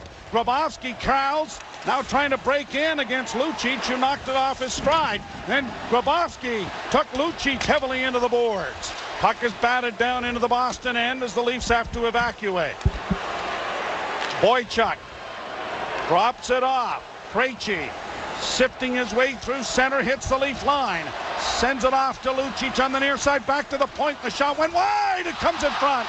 Oh, and James Reimer showing the quick hands of a cat. Got his glove on that and holds on. Not sure cats have quick hands, I know, but the quickness of a cat. Help me out here, will you? Did you notice the pause? Yes, I did. Reimer did have to look for it. This is all because David Krejci is able to dance through center ice area and over the Leaf line before dishing it off to the right wing boards. Lucic got it, tipped it back to the point, and it was the point shot that was redirected. Reimer had to be very alert to find it off the backboard as it bounced right into the crease. 36-31, the shots favor the Bruins. The draw to the left of James Reimer. 4:38 to play third period. 3-2 Toronto. And the draw won by the Bruins again into the slot, and the shot went well wide. Franson jammed to the boards. The puck in his skates comes free. Bergeron back to the point to Redden. His shot is wide of the net. Marchand trying to get away from the official. Puck goes to the far boards for Seguin. Seguin is knocked down by Cody Franson. Played back in along the boards, and the Leafs are going to break it out. Here's Bozak getting it ahead for Jay McClement. Down into the zone it goes. Leafs will change. Redden plays the puck out at center. Got away from one man as Marchand got it in over the line. Now back to the point. It comes to Dougie Hamilton. His shot is blocked by Fraser. Back to the net, Bergeron. Back to Dougie Hamilton, who tries to center. It's blocked. Rebound at the side of the goal, jammed at by Seguin. Down is Kessel, and he's able to get it off the glass, but not out. Chara runs over Bozak with a hit. Out Cody Franson. Playing it ahead, but not out. Puck is still in the Toronto zone, and the shot is smothered by James Reimer. Leafs again having trouble. Fatigued in their own zone as the Bruins. The defenseman pinching, keeping the puck in. And James Reimer forced to stand tall here late. The Leafs protecting the one-goal lead. 38-31 now, the shots. See Dougie Hamilton. Is he nervous? Nope. Right up in behind the Leaf net here. Young defenseman. Face off in the circle to the right of Reimer. Draw is controlled by Toronto and brought out by Carl Gunnarsson. He'll get to center ice, tried to send it in deep, and it's going to be whistled down offside. Well, there's not much you can do in a play like this. I know you say get it in deep. You're going to launch a backhand in, it's waist high, and the defenseman of the opposing team knocks it down. There's not a whole lot you can do. No. He had Grabowski breaking, but it was... Well, fortunately for the Leafs, it ends up being offside, so you at least get the whistle. Now Seidenberg steps out with a pass. It's off the glass into the Toronto end. Carl Gunnarsson had it blocked. It goes to the far side for Yager, who gives it away. Kuhlman gets it ahead to Grabowski. Grabowski's in over the line. Grabowski going to the net, a pass in front. Oh my! They score! JVR! JVR! It's 4-2 Leafs with 3:07 to play.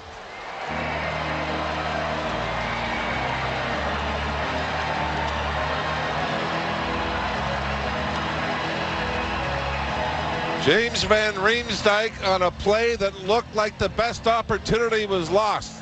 Grabowski out of the zone, right wing side, cuts to the middle, cuts to the left, finds Van Riemsdyk at the top of the crease, but he's facing Tuukka Rask. And by the time he gets it, Rask is out of position. But Van Riemsdyk seems to lose it going to his right. Rask is falling behind him to his left, and when he spins, he puts it almost along the goal line and off the skate of the Bruin goaltender. 4-2 Leafs. Here's the Lupul in with a shot that goes wide. Fratton unable to get it away from Chara, but Lupul does. Tried to send it in deep, and the Bruins have it there. Under 3 minutes to go, third period, the Leafs by a pair. We'll keep an eye on Rask for you. Shoveled deep into the Toronto zone. Fraser in against the end boards. Given a jolt there by the defense, but the puck comes out at center. Fratton bowled over from behind by Lucic, but sends it down into the Boston zone. 2:28 and ticking.